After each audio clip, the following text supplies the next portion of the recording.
The little girl's words cut through the howling blizzard like a knife through Caleb Rowan's heart. Take him instead of me. She collapsed at his fence, clutching an infant, her face bruised and eyes clouded with blindness. What kind of monster had driven these children into a Montana death storm? Caleb didn't know it yet, but saving them would cost him everything. His peace, his safety, maybe his life. Stay with me until the end, and comment your city so I can see how far this story travels. The wind screamed across the Montana high country like a living thing bent on murder. Caleb Rowan stood at the window of his log cabin, watching the world disappear into white fury. Snow came down in sheets so thick he couldn't see past the porch rail. The thermometer nailed to the outer wall read 12 below zero, and that was before accounting for the wind that clawed at everything like frozen knives. He was 43 years old, and he'd seen plenty of blizzards in his time. This was one of the bad ones, the kind that killed cattle, collapsed roofs, buried travelers, the kind that made a man grateful for 4 solid walls and a working fireplace. Caleb turned from the window and added another log to the fire. The flames jumped and crackled, casting dancing shadows across the rough-hewn beams overhead. The cabin was small, just 2 rooms, a main living area, and a bedroom, but it was tight and warm. He'd built it himself 15 years ago, back when he'd had dreams bigger than solitude. Those dreams were dead now. Buried with Emily and the baby they'd never gotten to name.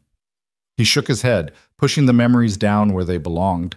No point in dwelling on what couldn't be changed.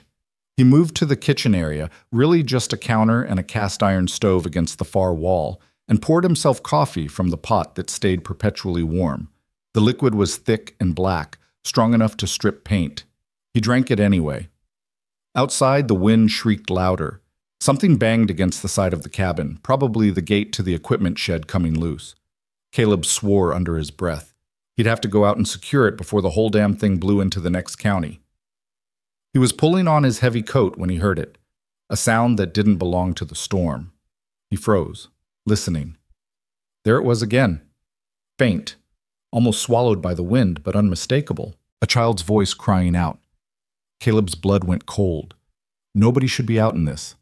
Nobody could be out in this. Not and survive. He grabbed his rifle from above the door, not because he expected trouble, but because a man didn't venture into a Montana blizzard unarmed, and stepped out onto the porch. The cold hit him like a fist.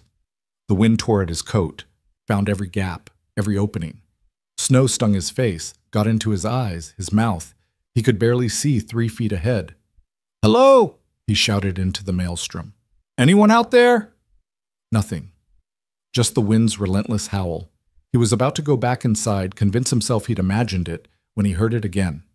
Closer this time. A child's voice, weak and desperate. "Please, help!" Caleb moved off the porch, into the full fury of the storm. Snow immediately caked his beard, his eyebrows. He squinted against the wind, searching for any sign of movement. There, at the fence line, maybe 30 yards out. A dark shape against the white, barely visible, collapsed in the snow. Caleb ran. The snow came up past his knees in places, the drifts already 2 feet deep and growing. The wind pushed against him, tried to shove him back. He lowered his head and plowed forward. When he reached the fence, his heart nearly stopped. It was a child, a little girl, maybe 7 or 8 years old, lying face down in the snow. She wore a thin dress, no coat, no gloves. Her feet were bare feet in a Montana blizzard. Sweet, merciful God. But that wasn't the worst of it. Clutched against her chest, wrapped in what looked like a woman's shawl, was a baby. An infant, couldn't be more than a few months old, its tiny face blue with cold. "Jesus Christ," Caleb breathed. He dropped to his knees beside them, rifle forgotten in the snow. Hey, little one, can you hear me?" The girl's eyes fluttered open. They were gray, or maybe blue. Hard to tell in the failing light. But there was something wrong with them. They didn't quite focus. One pupil was larger than the other, and there was a milky quality to the left eye. "Sir?" she whispered. Her lips were purple. Are you the angel?" "No angel, sweetheart. Just a man. But I'm going to help you. Can you stand?" She tried. God love her, she tried. but her legs wouldn't hold her. She collapsed back into the snow, clutching the baby tighter. "My brother," she gasped. "Please, take him. Take him instead of me." The words hit Caleb like a hammer blow. Take him instead of me. What kind of hell had this child lived through to say something like that? "I'm taking you both," he said firmly. He scooped the girl up in one arm. She weighed nothing, just skin and bones, and cradled the baby against his chest with the other. "Hold on tight, you hear me? Both of you hold on." The girl's thin arms wrapped around his neck. He could feel her shivering, violent tremors that shook her whole body. The baby didn't move at all. Caleb turned back toward the cabin. The wind had erased his footprints. For one terrifying moment, he couldn't see the lights in the windows. The world was just white, endless and directionless. Then a gap in the snow, and there it was, the warm glow of home, beacon in the storm. He ran. Every step was agony. The snow grabbed at his legs. The wind fought him. The children felt like they weighed 1,000 pounds, and his arms screamed in protest. But he didn't stop. Couldn't stop. The porch steps nearly defeated him. His foot slipped on ice, and he went down on one knee, arms tightening protectively around his precious cargo. The girl whimpered. The baby still didn't make a sound. "Almost there," Caleb panted. "Almost home." He kicked the door open and stumbled inside, slamming it shut behind him with his foot. The sudden quiet was deafening. The heat from the fire felt like paradise. He carried the children to the hearth and laid them down as gently as he could. The girl's eyes were closed now, her breathing shallow. The baby, God, the baby. Caleb unwrapped the shawl with trembling fingers. The infant was a boy, he saw. Maybe 4 months old, with wispy dark hair and skin that looked almost translucent. His lips were gray. His chest barely moved. "No," Caleb said. "No, no, no. You stay with me, little man. You stay with me." He pulled off his coat and wrapped it around both children, then added his flannel shirt for good measure. The fire was roaring, but it wasn't enough. He needed more heat, faster. He ran to the bedroom and yanked every blanket off the bed, his own coat from the closet, anything that could provide warmth. He piled them on the children, leaving only their faces exposed. The girl's eyes opened again. She looked up at him with those strange, unfocused eyes. "Is Micah alive?" she whispered. "Is my brother alive?" Caleb looked at the baby. Micah. The tiny chest was still moving, barely. That was something. That was hope. "He's alive," Caleb said. "You both are. And you're going to stay that way. What's your name, sweetheart?" "Juniper." She was shaking so hard her teeth chattered. "Juniper Hale." "Juniper. That's a pretty name. I'm Caleb, Caleb Rowan. This is my home, and you're safe here. Do you understand? You're safe." A single tear rolled down her cheek. "Are you sure?" "I'm sure." But even as he said it, doubt gnawed at him. Because children didn't end up barefoot in blizzards by accident. Children didn't collapse at strangers' fences with babies in their arms, because everything was fine. Something had driven these kids into the storm. Something bad enough that freezing to death seemed like the better option. And whatever that something was, it was still out there. Caleb stood and moved to the kitchen, filling a pot with water and setting it on the stove to heat. Lukewarm water first to bring their temperatures up slowly. Too hot too fast could send them into shock. While the water heated, he examined them more carefully. The baby, Micah, seemed uninjured apart from the cold. His breathing was getting stronger, his color starting to improve with the warmth. Thank God. But Juniper. Jesus, Juniper. Now that he could see her clearly in the firelight, the damage was obvious and sickening. Her left eye had that milky quality he'd noticed outside. Not blindness, but definitely impaired vision. There were bruises on her arms, old ones fading to yellow-green and fresh ones dark purple. Her dress was torn in places, patched in others. Her bare feet were cut and bleeding, toenails blackened by cold. But worst of all were the marks on her neck. Finger-shaped bruises, purple and distinct. Someone had choked this child. Rage flared in Caleb's chest, hot and primal. He'd been a gentle man before Emily died, slow to anger, quick to forgive. But grief had burned away the softer parts of him, left him harder, colder. And looking at those bruises on Juniper's throat, he felt something he hadn't felt in years. The desire to hurt someone. Badly. "Juniper," he said, keeping his voice level with effort. "Who did this to you?" She didn't answer, just closed her eyes and curled tighter around her brother. "Sweetheart, I need to know. Who hurt you? Who put these marks on your neck?" Still nothing. Caleb took a breath, forcing himself to calm down. The girl was terrified, traumatized, half frozen. He couldn't push her. Not yet. The water was warm now. He soaked a cloth and began gently wiping down Juniper's feet, cleaning the cuts and checking for frostbite. Her toes were waxy white in places, but he didn't see any blackening. With luck and care, she'd keep them all. He worked in silence, letting the warmth and safety of the cabin do their work. Slowly, gradually, the shivering began to ease. Color started creeping back into both children's faces. Micah began to squirm under the blankets, making small, fussy noises. "He's hungry," Juniper whispered. Her eyes were still closed. "He hasn't eaten since yesterday." Yesterday. They'd been out there since yesterday. "I've got canned milk," Caleb said. "I can warm it up, mix it with a little water. Will that work?" "Yes, sir." Caleb prepared the bottle, an old one he'd kept from the baby they'd lost, couldn't bring himself to throw away, and tested the temperature on his wrist. When it was right, he knelt beside the children and carefully lifted Micah free of the blankets. The baby's eyes opened, dark blue, alert now, and fixed on Caleb's face. Then he began to cry. Not weak mewling anymore, but a proper, healthy, pissed-off baby cry. Caleb found himself grinning despite everything. "There you go, little man. There's that fighting spirit." He offered the bottle. Micah latched on immediately, sucking with desperate hunger. He drained half the bottle in seconds, paused to breathe, then went back for more. Juniper had propped herself up on one elbow, watching. A ghost of a smile touched her lips. "He likes you." "He likes the milk," Caleb corrected. But warmth spread through his chest anyway, unfamiliar and almost painful. It had been so long since he'd held a baby, so long since he'd fed one, watched those tiny hands grip the bottle, heard those satisfied little grunts. Emily would have loved this. She'd always wanted a house full of kids. He pushed the thought away. Emily was gone. Had been for 7 years. This wasn't about him or his grief. This was about 2 children who needed help. When Micah finished eating, Caleb burped him expertly, some things you didn't forget, and laid him back down in the nest of blankets. The baby immediately stuck his fist in his mouth and started grunting. "He needs changing," Juniper said quietly. "I figured, but I don't have any diapers. We'll have to improvise."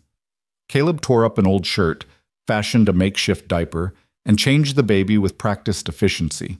Micah seemed unimpressed by the accommodations, but stopped fussing once he was clean and warm. "Thank you," Juniper whispered. "Thank you for not leaving us." Caleb looked at her, really looked at her. She was so small, so fragile, with those damaged eyes and that bruised body.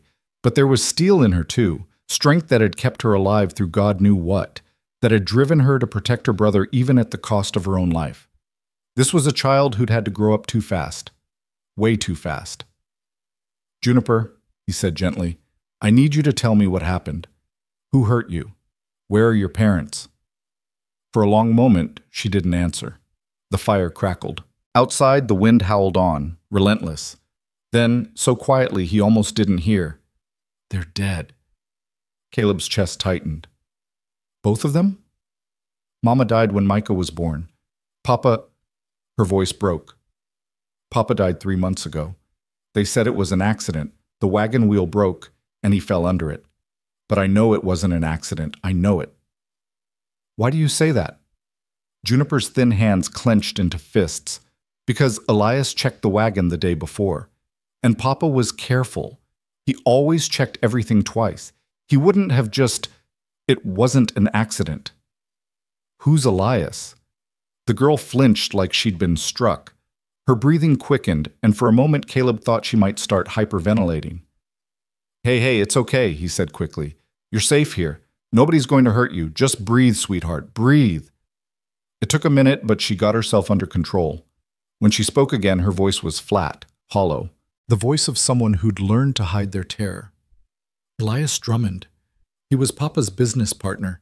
After Mama died, and after Papa was gone, Elias became our guardian. He said he'd take care of us. He said Papa would have wanted it. But he didn't take care of you.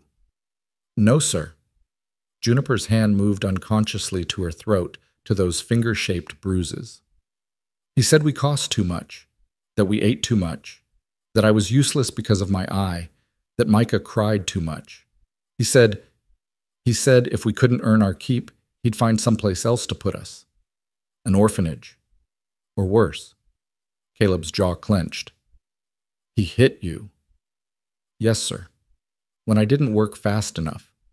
When Micah cried. When I asked about the inheritance Papa left us. She looked up at him, and there was something desperate in her eyes. Papa had money, Mr. Rowan. He had land and mining shares and a bank account. He told me about it before he died. He said Micah and I would never want for anything. But Elias says there's no money. He says Papa died with debts, and the debts took everything. But you don't believe that. I heard him talking, late at night, when he thought I was asleep. He was with other men, and they were laughing about it, about how easy it was, how nobody questioned anything because everyone trusted Elias Drummond. The rage was back, burning in Caleb's gut. He stole from you. He killed your father and stole your inheritance. Juniper nodded, tears streaming down her face now. I think so. I don't have proof. But I heard them, Mr. Rowan. I heard them. So you ran. I had to. Her voice cracked. Yesterday morning, Elias said he'd found a place for Micah, a family that wanted a baby boy. He said they'd pay good money and that I should be grateful someone would take him. But the way he said it, I knew it was bad. I knew if I let Micah go, I'd never see him again. So I waited until nighttime, until Elias was drunk and passed out, and I took Micah and I ran. In the middle of a blizzard. I didn't know it would get this bad. It was just snowing a little when we left, but then the wind came and it got colder, and I couldn't see where I was going. She wiped her eyes with shaking hands. I thought we were going to die. I prayed we wouldn't, but I thought we would. And then I saw your light through the snow, your cabin, and I thought maybe God was giving us one last chance. Caleb sat back on his heels, processing it all. A dead mother, a murdered father, a stolen inheritance, an abusive guardian planning to sell a baby. And this little girl, this brave, terrified little girl, had grabbed her infant brother and walked into a killing storm because that seemed safer than staying. Jesus wept. You did the right thing, he said firmly. Running, coming here, all of it. You saved your brother's life and your own. You understand me? You saved both of you. Juniper looked at him with those damaged eyes, and for the first time, something like hope flickered there. We can stay? The question hung in the air between them. Caleb knew he should think about this, should consider the implications. He was a single man, a recluse who hadn't talked to anyone but his horses and cattle for months at a time. He didn't know anything about raising children, hadn't even been able to protect the one child he'd tried to have. And there would be trouble. Elias Drummond wouldn't just let two children disappear into a blizzard and shrug it off, especially not if he'd murdered their father and stolen their inheritance. Men like that didn't leave loose ends. Taking these kids in meant picking a fight, meant bringing danger to his door. The smart thing would be to keep them warm through the night, then take them to town in the morning. Let the law handle it. Let someone else deal with Elias Drummond. That was the smart thing. But when Caleb looked at Juniper's face, at the hope and fear warring there, at the way she instinctively curled her body around her baby brother even now, even safe and warm, protecting him with her last ounce of strength, he thought of Emily, of the baby they'd lost, of 7 years spent alone in this cabin, going through the motions of living without ever really being alive. Maybe this was his chance at redemption. Maybe this was God, if there was a God, giving him one last chance to do something right. You can stay, Caleb said. Both of you, as long as you need to. Juniper's face crumpled. She started crying, really crying now, deep, wrenching sobs that shook her whole body. The kind of crying that came from a soul that had held itself together through pure willpower and could finally let go. Caleb gathered her up, carefully, gently, and held her while she cried. She weighed nothing. just bones and desperation and strength that should have belonged to someone 10 times her age. "It's okay," he murmured. "Let it out. You're safe now. I promise you're safe." He meant it. Whatever came next, whatever trouble Elias Drummond brought to his door, Caleb would face it. These children had survived too much to be taken back into hell. Outside, the blizzard screamed on, burying the world in white. But inside the cabin, 3 souls huddled by the fire, finding warmth and safety in the most unlikely of places. A broken man, a damaged girl, a helpless baby. A family forged not by blood, but by desperation and grace. And though none of them knew it yet, this was only the beginning. The storm outside would pass by morning, but the storm coming for them, the one named Elias Drummond, was just gathering strength. Caleb held Juniper until her sobs quieted, until her breathing evened out, until she finally succumbed to the exhaustion that had been chasing her for who knew how long. He laid her gently back down beside Micah, tucked the blankets around them both, and stood watching them sleep. They looked so peaceful now, so innocent. You couldn't see the bruises in the firelight, couldn't see the damage or the fear. But it was there. It would always be there, just under the surface, unless someone gave them reason to believe the world could be kind again. Caleb had failed that task once before, failed Emily and their baby when it mattered most. He wouldn't fail these children, whatever it took. The blizzard blew itself out sometime before dawn. Caleb woke to silence, the kind of deep cushioned quiet that only came after heavy snow. He'd fallen asleep in the chair by the fire, rifle across his lap, watching over the children like some grizzled guardian angel who'd forgotten how to do the job properly. His back screamed in protest as he stood. 43 years old and sleeping in chairs like a damn fool. He stretched, joints popping, and moved to the window. The world outside was transformed. Snow blanketed everything in pristine white, drifts piled 6 feet high against the barn, icicles hanging from the porch roof like crystal daggers. The sky was that pale, washed-out blue that came after storms, and the sun was just starting to peek over the eastern mountains, turning the snow gold and pink. Beautiful, deadly. Montana in winter. Caleb turned from the window and checked on the children. They were still asleep, curled together under the mountain of blankets. Juniper had one thin arm draped protectively over Micah, even in sleep. The baby's face was peaceful, his color good, his breathing steady and strong. They'd made it through the night. That was something. Caleb rebuilt the fire, then moved quietly to the kitchen and started coffee. While it percolated, he took stock of his supplies. He had plenty of food for himself: smoked meat, canned goods, flour, coffee, the basics. But children needed more than that. They needed milk, eggs, fresh vegetables when possible, and diapers. Lord, he needed proper diapers, not torn-up shirts. Which meant a trip to town. Soon. The thought sat uneasily in his gut. Town meant people, and people meant questions. Where'd these kids come from? Who are their folks? Why are they with you, Caleb Rowan, you hermit son of a bitch who hasn't spoken 10 words to anyone in months? And it meant word would get back to Elias Drummond.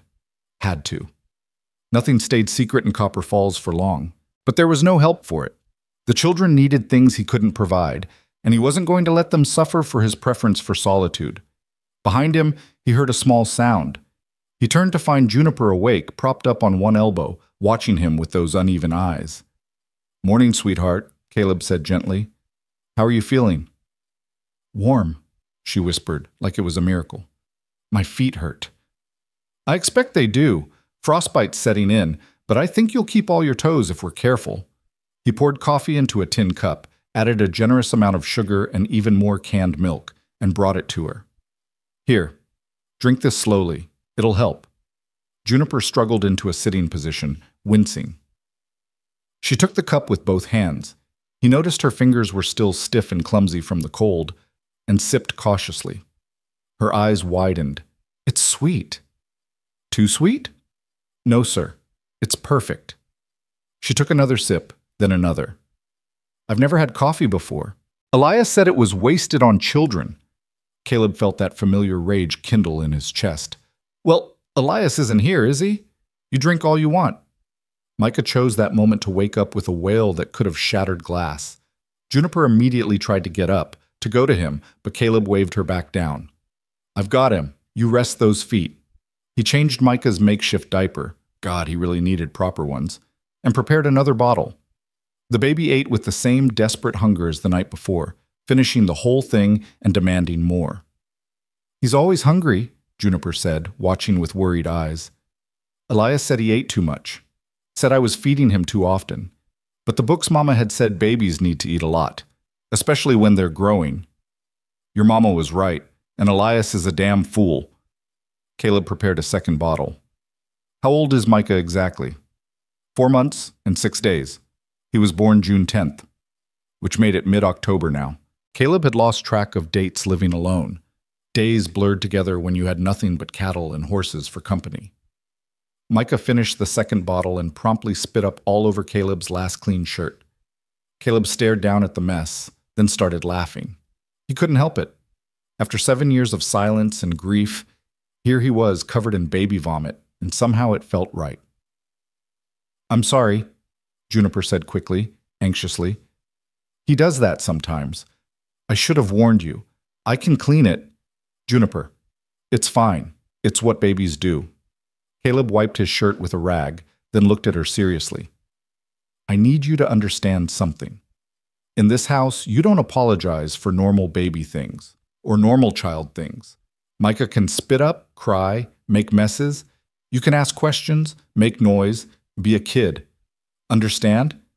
She stared at him like he was speaking a foreign language. But Elias said, "I don't give a damn what Elias said. He's not here, and if I have my way, he'll never lay hands on either of you again." Tears welled up in Juniper's eyes. "You mean it? We can really stay?" "I mean it. Even though I can't see right?" She touched her milky left eye self-consciously. "Even though I'm useless?" The rage that went through Caleb was white-hot and blinding. He set Micah down carefully. The baby immediately started gnawing on his fist and knelt in front of Juniper. "Listen to me," he said, his voice rough with suppressed fury. "You are not useless. You are 8 years old." 7, she corrected in a small voice. "I'll be 8 in December." 7 years old, Caleb continued, and you carried your baby brother through a blizzard to save his life. You walked barefoot through snow that would kill grown men.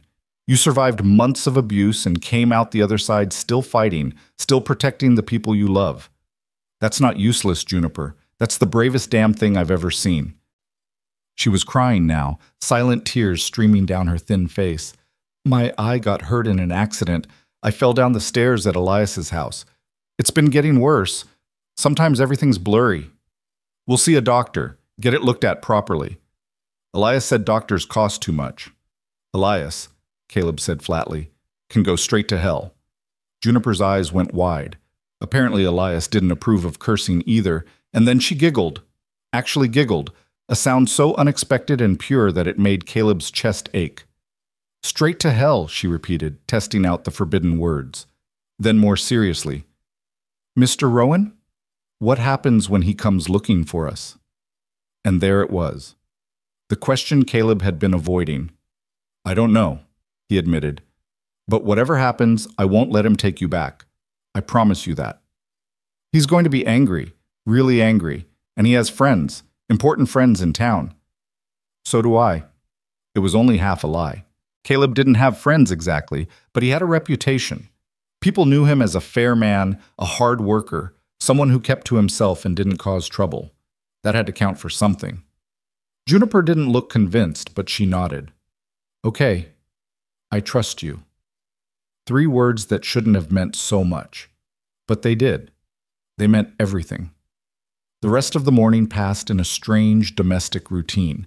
Caleb made breakfast, biscuits and fried salt pork, and watched in satisfaction as Juniper ate like she was starving, which she probably was. He made a mental note. Put weight on this child. Get some meat on those bird bones. After breakfast, he checked her feet properly. The frostbite was there, turning her toes waxy white in places. But it wasn't black. Wasn't dead tissue. With care and time, she'd heal. He soaked her feet in lukewarm water, then wrapped them in clean bandages. Juniper bore it all without complaint, though he could see the pain in her eyes. You're tougher than most men I know, Caleb told her. I don't feel tough. The tough ones never do. By midday, the sun was bright, and the temperature had climbed to something almost bearable. Caleb knew he needed to check on the livestock, make sure the cattle hadn't drifted into dangerous areas during the storm, verify the horses had enough hay. I need to go out to the barn, he told Juniper. Check on the animals. Will you be okay here with Micah for a bit? Fear flashed across her face. What if Elias comes? He won't. Not yet. The roads are impassable, and he doesn't know where you are. Caleb picked up his rifle. But I'm leaving this with you. You know how to shoot? No, sir. He hesitated, then decided this wasn't the time for lessons. Then don't touch it unless you absolutely have to. If anyone other than me tries to come through that door, you take Micah and hide in the bedroom. There's a root cellar access under the bed. Lift the rug, and you'll see the trapdoor. You go down there, and you don't come out until I come get you. Understand? Juniper nodded, her face pale but determined. Yes, sir. I'll be an hour at most, probably less. He headed out into the cold, leaving the rifle propped by the fire where Juniper could reach it if needed. The snow came up to his thighs in places, and he had to break trail to the barn. The physical labor felt good, though, grounding. It gave him time to think. The cattle were fine, huddled in the lee of the barn where the snow hadn't drifted quite so deep. He threw down extra hay, checked their water, frozen solid, he'd have to break the ice, and counted heads. All present and accounted for. The horses nickered at him from their stalls. He had 3. Buck, his big bay gelding, Sally, a gentle mare he used for light work, and Thunder, a half-wild Mustang he'd gentled last spring. All 3 were restless, eager to be out after being cooped up during the storm. Soon, Caleb promised them. Let the snow settle a bit first. He was forking hay into Thunder's stall when he heard it. The distant sound of hoofbeats, muffled by snow but unmistakable. Someone was coming. Caleb's hand went to his hip, but his pistol was in the house. Damn it! He grabbed a pitchfork instead. Not much of a weapon, but better than nothing, and moved to the barn door. 3 riders were approaching from the east, picking their way carefully through the drifts. They were still too far off to identify, but Caleb's gut told him this wasn't a friendly visit. He left the barn at a run, plowing through the snow toward the cabin. His lungs burned. His legs screamed, but he didn't slow down. He burst through the cabin door to find Juniper standing by the window, Micah clutched to her chest, her face white with terror. "Riders," she gasped. 3 of them. I saw them from the window. I know. Get to the cellar. Now. Is it Elias? I don't know, but we're not taking chances. Go. Juniper didn't argue. She grabbed Micah and ran for the bedroom. Caleb heard the sound of the rug being moved, the trapdoor opening. Then silence. He grabbed his rifle, checked the load, and positioned himself by the window where he had a clear view of the approach. His pistol went into his belt. His knife into his boot. If this was Elias Drummond, if he'd somehow tracked the children through the storm, well, Caleb had made a promise, and he'd die before he broke it. The riders were closer now, close enough to see details. 3 men, all bundled against the cold. The one in front was big, heavy-set, with a thick beard. The 2 behind him were leaner, harder-looking. They moved like men comfortable with violence. They stopped at the fence line, the same fence where Caleb had found Juniper the night before. The big man called out, "Hello, the house! Caleb Rowan, you in there?" Caleb didn't recognize the voice. He cracked the door open, rifle visible, and stepped onto the porch. "I'm here. State your business." The big man nudged his horse forward a few steps. Up close, Caleb could see he was probably in his 50s, with small, mean eyes and hands that looked too soft for ranch work. "Name's Elias Drummond," the man said. "I'm looking for 2 children, a girl and a baby boy. They ran off from my property yesterday during the storm. You seen them?" So this was Elias, the man who'd murdered Juniper's father, stolen their inheritance, beaten a 7-year-old child half-blind. He looked prosperous, well-fed, respectable. He looked like a man who got away with things. "Can't say I have," Caleb said evenly. "Storm was bad. Anyone caught out in it probably didn't make it." Elias's eyes narrowed. "That's a shame, real shame. But I'd like to check your property anyway, just to be sure." "No." The word hung in this cold air like a gunshot. No? Elias's voice hardened. Now see here, Rowan. I said no. This is private property, and you're not welcome on it. You want to search for lost children, you get the sheriff and a warrant. Otherwise, you turn around and ride back to wherever the hell you came from. One of the lean men behind Elias shifted in his saddle, his hand moving toward his hip. Caleb's rifle came up in a smooth, practiced motion, the barrel pointing directly at the man's chest. I wouldn't, Caleb said softly. The man froze. Elias held up a placating hand. Now, no need for hostility. I'm just a concerned guardian looking for two helpless children. The girl, Juniper. She's simple in the head, weak-minded. She gets confused, wanders off. And the baby, well, he needs medicine, special medicine. Without it, he could die. It was all lies, smooth as silk and twice as slippery. Caleb could see how it would play in town.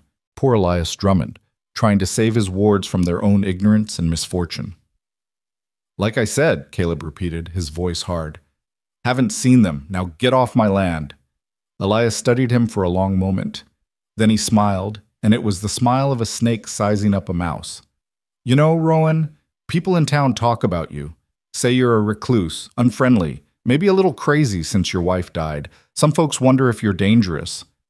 Some folks should mind their own damn business.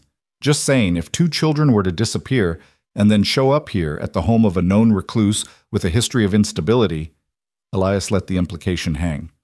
Well, that would look bad. Real bad. The threat was clear. If Caleb admitted to having the children, Elias would spin it as kidnapping or worse. He'd use Caleb's grief and isolation against him, paint him as a madman who'd stolen two innocent children. It was clever, vicious, but clever. You done? Caleb asked. For now. But Rowan, I'll be watching, and if I find out you're lying to me, if I find out you have those children, Elias leaned forward in his saddle. Well, accidents happen, especially out here in the wilderness. Fires, collapses, men getting shot by their own guns while cleaning them. Tragic accidents. The two lean men smiled. They weren't ranch hands. They were hired guns, bought and paid for. Caleb didn't flinch. Message received. Now get the fuck off my property before I shoot you for trespassing. For a moment he thought Elias might push it, might call his bluff or send his men forward. The tension stretched tight as a bowstring. Then Elias laughed. You always were a stubborn son of a bitch, Rowan. Fine, we'll go, but this isn't over, not by a long shot. He wheeled his horse around and spurred it back toward the road, his men following. Caleb stood on the porch, rifle ready, and watched them until they disappeared over the rise. Only then did he allow himself to breathe. He went back inside, barred the door, and called down into the cellar. Juniper, they're gone. You can come up. A moment later, the trapdoor creaked open. Juniper climbed out, still clutching Micah, her face streaked with tears. That was him, she whispered. That was Elias. I heard his voice. I know. He said I'm simple, weak-minded. He tells everyone that. Ever since my eye got bad, he tells people I'm stupid. Her voice shook with a mixture of fear and fury. I'm not stupid, Mr. Rowan. I can read and write and do sums. Mama taught me. I'm not stupid. I know you're not. Caleb set the rifle down and knelt in front of her. Elias lies, Juniper, about everything. He lied about your father's death. He lied about the inheritance, and he's lying about you. Do you understand? Nothing he says is true. But people believe him. He's important. He has friends. So we'll find people who will believe us, people who care about the truth. Even as he said it, doubt gnawed at him. Elias had resources, connections, hired guns. What did Caleb have? A remote ranch, a reputation for being difficult, and 7 years of self-imposed isolation. This was going to be a fight. A bad one. Juniper seemed to read his thoughts. You're scared. I'm concerned, Caleb corrected. There's a difference. What are we going to do? Good question. Caleb stood, thinking hard. Elias knew the children were here now, or at least strongly suspected it. He wouldn't have made those threats otherwise, which meant they were running out of time. We need proof, Caleb said slowly. Proof that Elias killed your father. Proof that he stole the inheritance. Something solid that we can take to the authorities. The papers, Juniper said suddenly. Papa's papers. The ones about the mine shares and the bank account. He kept them in a strongbox in his office. Elias took the strongbox after Papa died, but I saw where he hid it. Where? In his house. In the study, behind the false panel in the bookshelf. I saw him put it there one night. She looked up at Caleb with desperate hope. If we could get those papers… Hold on, you're talking about breaking into Elias Drummond's house. Yes. That's insane. It's the only way. Juniper's jaw set in a stubborn line that reminded Caleb painfully of Emily. Those papers prove the inheritance exists. They prove Elias lied. Without them, it's just his word against ours, and he's important, and we're nobody. She was right. Damn it, she was right. Even if we could get in, Caleb said, even if we found the papers, it would be dangerous. Elias has men, guns. I know, but it's the only chance we have, otherwise he'll just keep coming. He'll keep threatening. And eventually… She didn't finish, but she didn't have to. Eventually, Elias would win, because men like Elias always won when nobody stood up to them. Caleb ran a hand through his hair, thinking. It was crazy. Suicidal, even. But what was the alternative? Sit here and wait for Elias to bring the law down on them? Wait for those hired guns to come back in the middle of the night? Let me think about it, he said finally. In the meantime, we need supplies from town, food, medicine for your feet, proper diapers for Micah.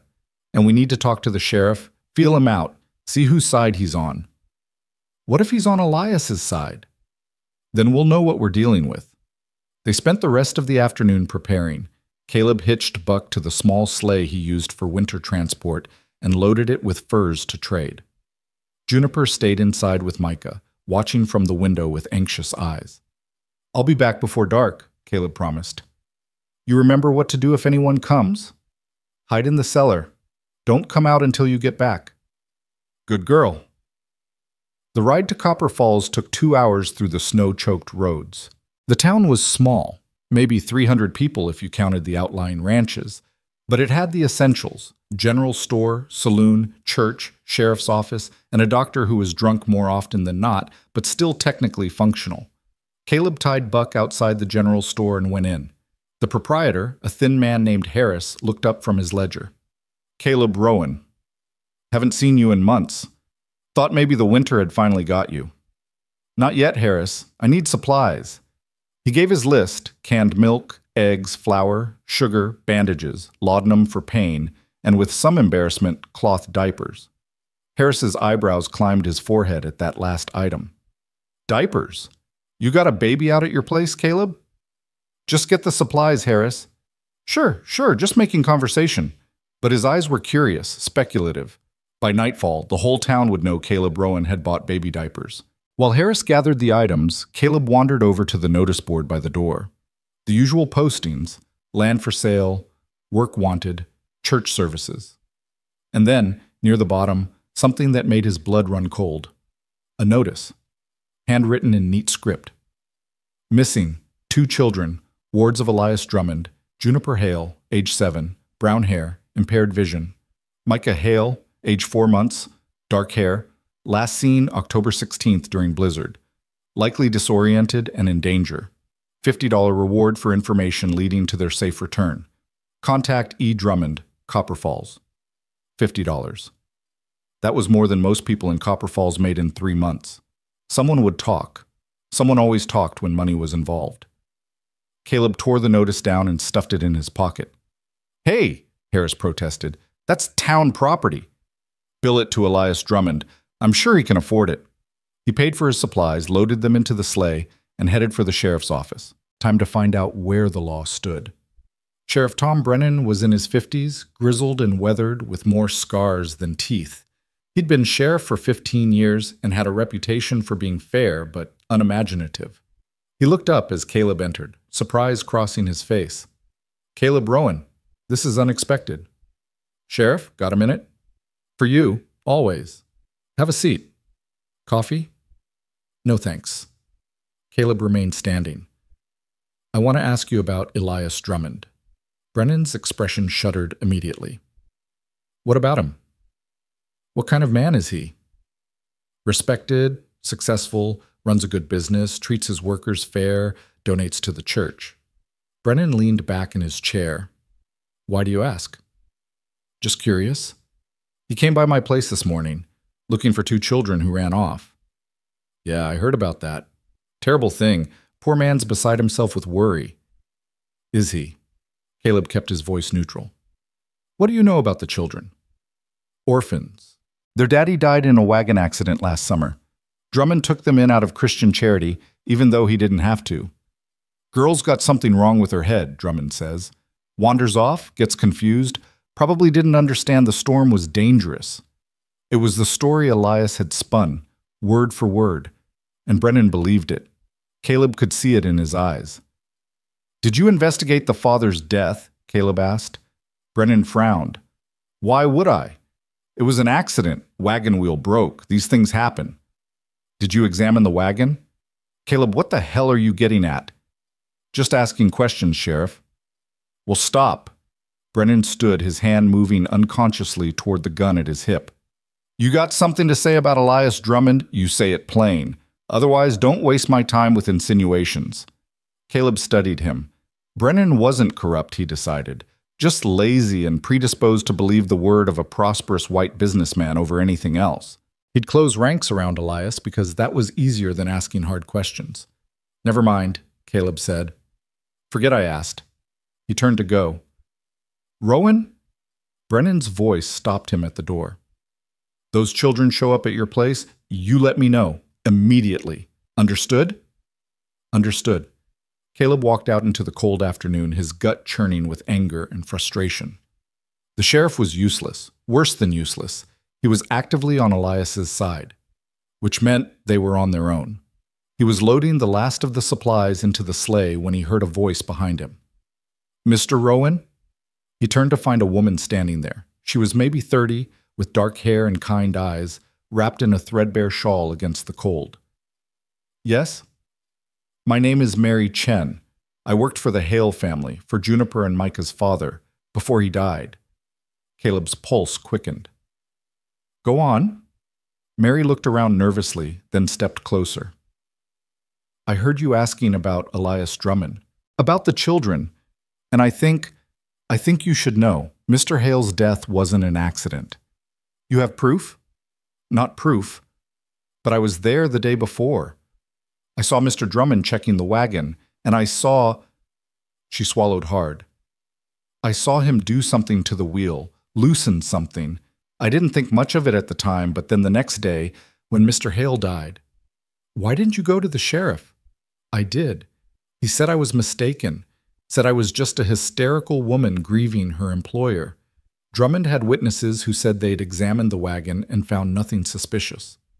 Her eyes filled with tears. But I know what I saw, Mr. Rowan. And after Mr. Hale died, Drummond fired me, told me there was no money to pay servants anymore. But I know that's a lie. Mr. Hale was a wealthy man. Did you tell anyone else? I tried. But who listens to a Chinese seamstress over a respected businessman? She grabbed Caleb's arm. But if you have those children, if you're trying to protect them, please, don't let Drummond take them back. He's evil, truly evil. I've seen the way he treated Juniper, the bruises, and the things he said about selling the baby. He talked about that. To his men. They thought I didn't understand English well enough to follow the conversation. But I heard. He was planning to sell that baby to someone out east. Told his men it would fetch a good price, healthy infant like that. Mary's voice shook with rage and grief. Please, Mr. Rowan, save them. Caleb squeezed her hand. I'm trying, but I need evidence. Real evidence that will stand up in court. The papers. Mr. Hale's papers about the inheritance. They're in a strongbox in Drummond's study. If you could get them, you know about the strongbox. I cleaned that house for 2 years after Mr. Hale died. I know where everything is. She pulled a piece of paper from her pocket. This is a layout of Drummond's house. The study, the strongbox location, the servant's entrance that's never locked. If you're planning what I think you're planning, this might help. Caleb took the paper, tucked it into his coat.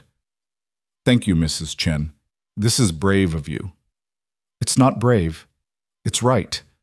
She stepped back, wrapping her shawl tighter. Good luck, Mr. Rowan. Those children deserve better than what they've gotten. She disappeared into the crowd before Caleb could respond. He climbed into the sleigh and started back toward the ranch, his mind racing. He had confirmation now. Another witness who believed Elias had murdered James Hale.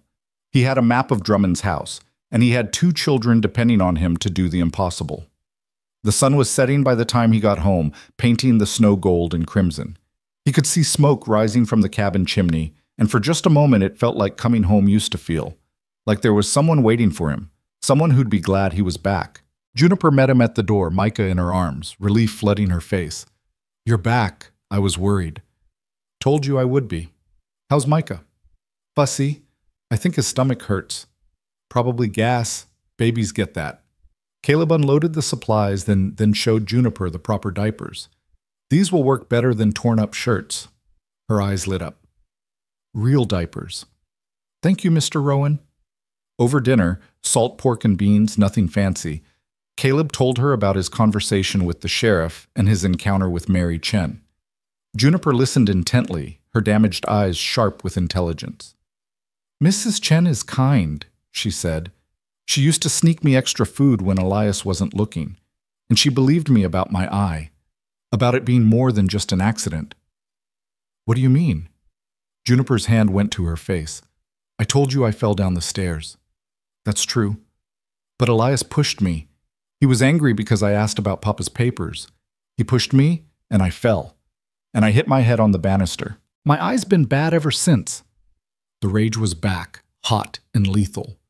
"Jesus, Juniper." "It's okay. It doesn't hurt anymore, just blurry sometimes." It wasn't okay. None of this was okay. "We're getting those papers," Caleb said. "Tomorrow night. Mary gave me a map of the house, and you know where the strongbox is hidden. Between the 2 of us, we can do this." "You mean it? We're really going?" "We don't have a choice.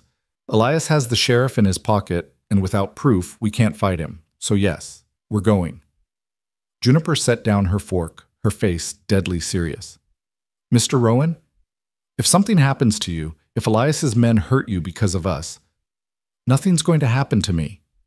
But if it does, promise me you'll make sure Micah is safe, that someone good takes him, not Elias, not an orphanage, someone who'll love him." Caleb reached across the table and took her small hand in his. "I promise, but it won't come to that. We're all getting through this together, all 3 of us." That night, after the children were asleep, Caleb sat by the fire and cleaned his guns. The rifle, the pistol, the shotgun he kept for hunting. He checked ammunition, sharpened his knife, prepared like he was going to war. Because maybe he was. Elias Drummond had money, power, hired guns, and the law on his side. Caleb had a ramshackle ranch, a tarnished reputation, and 2 terrified children. But he also had something Elias didn't. He had the truth, and he had a promise to keep. Tomorrow night, they'd break into Elias Drummond's house and steal back what was rightfully Juniper and Micah's. And if Elias tried to stop them, well, Caleb had killed men before, back during his time as a cavalry scout in the Indian Wars. He wasn't proud of it, but he remembered how. And for these children, for this makeshift family that had found him in the storm, he'd do whatever it took. Even if it meant becoming the dangerous man people whispered about. Even if it meant burning everything down. The plan was simple, which meant it would probably go straight to hell. Caleb spent the morning of the next day watching Elias Drummond's house from a distance, memorizing the patterns. 2 guards at the front gate, rotating every 4 hours. Lamps lit in the study until around 10 at night, then darkness. The servants' entrance on the east side, just like Mary Chen had said, with a door that didn't quite latch properly. He rode back to the ranch as the sun began its descent, his mind turning over every detail, every possible thing that could go wrong. Juniper was waiting on the porch, Micah bundled against her chest in a sling Caleb had fashioned from an old shirt. "Well?" she asked. "It's risky, but doable." Caleb dismounted and led Buck to the barn. "We go in around midnight when the house is quiet. Get the papers and get out. 20 minutes, maybe less." "What about me and Micah?" "You stay here. Hidden in the cellar." Juniper's jaw set in that stubborn line he was beginning to recognize. "No, I'm coming with you." "Absolutely not. It's too dangerous." I know where the strongbox is. I know the house. And what if you get caught and can't come back? What if something happens and Micah and I are just sitting here waiting?" Her voice cracked slightly. "I can't lose someone else, Mr. Rowan. I can't sit and wait and not know. Please." Caleb wanted to argue, wanted to put his foot down and be the adult making the safe, sensible decision. But looking at her face, at the desperate need to be part of her own rescue, he understood. She'd been powerless for so long, helpless while her mother died, while her father was murdered, while Elias beat her and stole everything. She needed this, needed to fight back. "All right," he said quietly. "But Micah stays here. We can't take a baby on a burglary. Where will he be safe?" That was the question that had been gnawing at Caleb all day. He couldn't leave an infant alone, but he couldn't risk Micah crying at the wrong moment, giving them away.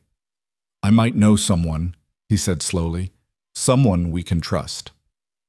2 hours later, they were riding toward the edge of Blackfoot territory, where the tribal lands bordered the ranch country. Caleb had traded with Chief Tall Elk's people for years, maintaining a respectful distance but cordial relations. The Blackfoot had been pushed onto smaller and smaller parcels of land, their traditional hunting grounds stolen by treaties written in bad faith. But they endured. They survived. And Caleb knew that if anyone understood protecting children from corrupt white men, it would be them. They found the encampment as the sun touched the horizon, a cluster of lodges arranged in a circle, smoke rising from cook fires. Dogs barked as they approached. Children playing near the edge of camp stopped to stare. A warrior stepped forward, rifle in hand but not raised. He was young, maybe 25, with a scar across his cheek and eyes that had seen too much.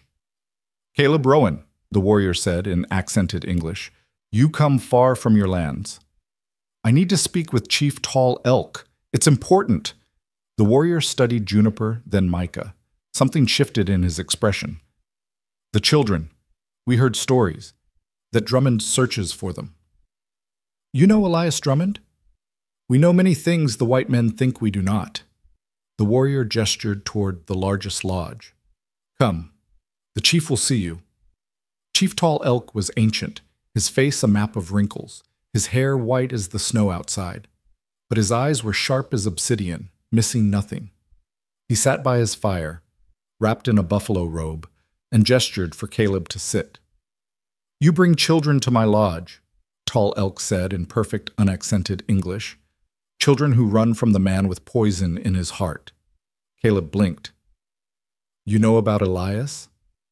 "I know he killed their father. I know he steals what is not his. I know many things." Tall Elk's gaze moved to Juniper. "Child, come here." Juniper hesitated, then moved closer. Tall Elk studied her face, her damaged eye, the fading bruises on her arms. He made a sound deep in his throat. "The white man's law protects men like Drummond," he said. "It does not protect children, especially not children with nowhere to run." "I'm trying to change that," Caleb said, "but I need help. Tonight I'm going to break into Drummond's house and steal back papers that prove he murdered their father and took their inheritance. But I can't take the baby. He's too young, too vulnerable. I need someone to watch him for a few hours, someone I can trust." "And you trust us? The savages?" There was bitter irony in Tall Elk's voice.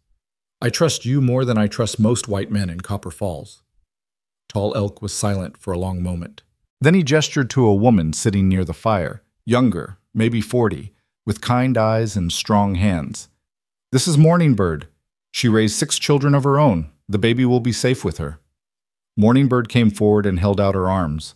Juniper clutched Micah tighter for a moment, her eyes filling with tears. Then, slowly, she handed him over. "His name is Micah," Juniper whispered. "He likes to be rocked, and he gets fussy if he's too warm." Morning Bird nodded solemnly. "I will guard him with my life, little one. This I promise." Micah, perhaps sensing the genuine warmth, didn't cry. He just looked up at Morning Bird with those serious dark eyes and made a small cooing sound. "We'll be back before dawn," Caleb said. "If you are not," Tall Elk said, "the child will still be protected.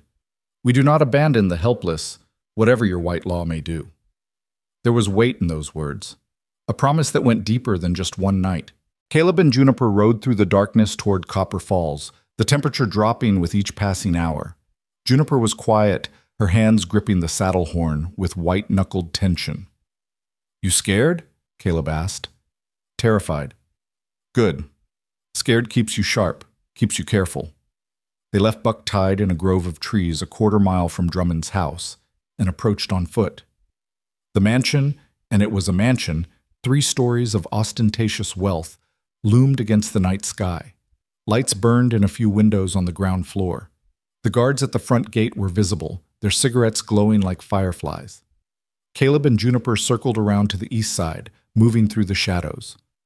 The servants' entrance was exactly where Mary had marked it, a plain wooden door half hidden behind a rose trellis. Caleb tested the handle. It turned easily. They slipped inside. The interior was dark, lit only by moonlight filtering through windows. They were in a narrow hallway that smelled of cooking grease and lye soap. The servants' area. Mary's map showed the study was on the first floor, west wing. They moved silently through the house, Juniper leading now, her damaged vision somehow not hampering her in the familiar space. She navigated by memory, by touch, her hand occasionally reaching out to brush a wall or door frame. They reached the study without incident. The door was closed but unlocked. Caleb eased it open, every nerve screaming for them to run, to get out while they still could. The study was large, lined with bookshelves, dominated by a massive oak desk. And there, behind the desk, was the bookshelf Mary had marked, the one with the false panel. Juniper went straight to it, her fingers finding a particular spine. She pulled, and a section of the shelf swung outward with a soft click. Behind it was a strong box, maybe 18 inches square, made of heavy steel. "Locked," Caleb muttered. He'd brought tools for this, lockpicks he'd learned to use during his army days. He set to work, his fingers remembering the skill despite years of disuse. The lock was good, but not good enough. After 2 minutes of careful manipulation, something clicked. The strongbox opened.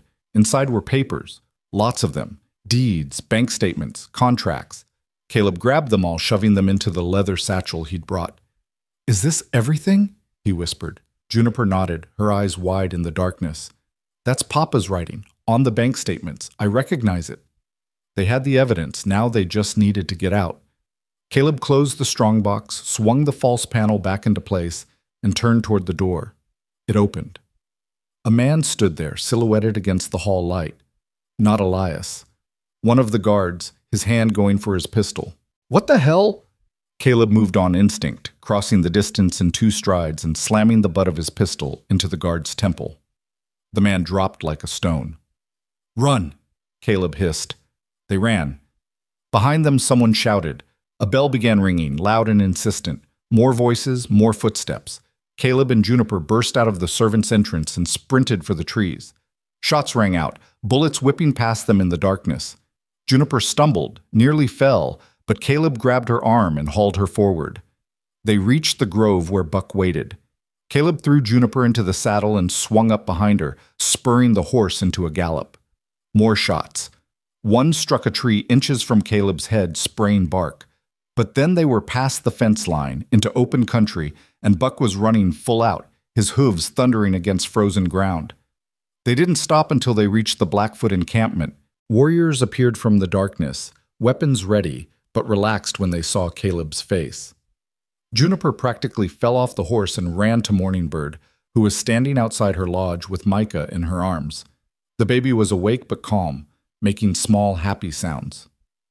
"Micah!" Juniper sobbed, taking him. "Oh, Micah!" Caleb dismounted, his hands shaking with adrenaline. Chief Tall Elk emerged from his lodge, taking in the scene with those ancient, knowing eyes. "You succeeded," he said. It wasn't a question. "We got the papers. But they know it was us. Drummond will come looking." "Let him come." Tall Elk's voice was hard as granite. "These children are under our protection now, Blackfoot protection. Let the poison-hearted man try to take them from us." "Chief, I appreciate that, but I can't ask you to start a war over—" "You do not ask. We offer." Tall Elk gestured to the satchel. "Show me these papers." They moved into the chief's lodge. Caleb spread the documents out by firelight, and Tall Elk studied them with surprising literacy. His finger traced the numbers on the bank statements, the signatures on the deeds. This man Hale, Tall Elk said slowly, he owned much. Mining shares, land, money in the white man's bank. He looked up. The child inherits this? Both children, Caleb said. Juniper and Micah. It should all be theirs, but Elias claimed their father died with debts, took everything for himself. Lies built on murder. Tall Elk's expression was grim. The white man's justice will not punish him. The white man's courts protect their own. Maybe, but these documents prove... A commotion outside interrupted him. Voices shouting in Blackfoot, urgent and alarmed. A warrior burst into the lodge. Riders approaching from the south. Many riders, armed. Caleb's blood went cold. How many? 10, maybe more. They carry torches. Drummond. The son of a bitch had tracked them here. Tall Elk rose smoothly, despite his age. So, the poison heart comes to our lands uninvited. He turned to Caleb. Take the children to the center of camp. Keep them safe. Chief, this is my fight. No. Tall Elk's voice cracked like a whip. This is now our fight. These children asked for our protection. We gave it. That is sacred. He moved to the lodge entrance, then paused. But Caleb Rowan, if shooting starts, you may shoot too. Warriors were gathering, maybe 30 of them, armed with rifles, bows, knives. They formed a line between the approaching riders and the camp, faces hard and unforgiving. Caleb positioned himself behind them, Juniper and Micah pressed against his side. He could see the torches now, bobbing in the darkness like angry stars. The riders stopped at the edge of camp. Elias Drummond was at their head, flanked by his hired guns and several men Caleb recognized from town. The firelight made Elias's face look demonic, all harsh shadows and sharp edges. Chief Tall Elk, Elias called out, his voice dripping false courtesy. I apologize for the late hour, but I'm looking for 2 children, white children. They were stolen from my home tonight by a criminal named Caleb Rowan. Tall Elk stepped forward.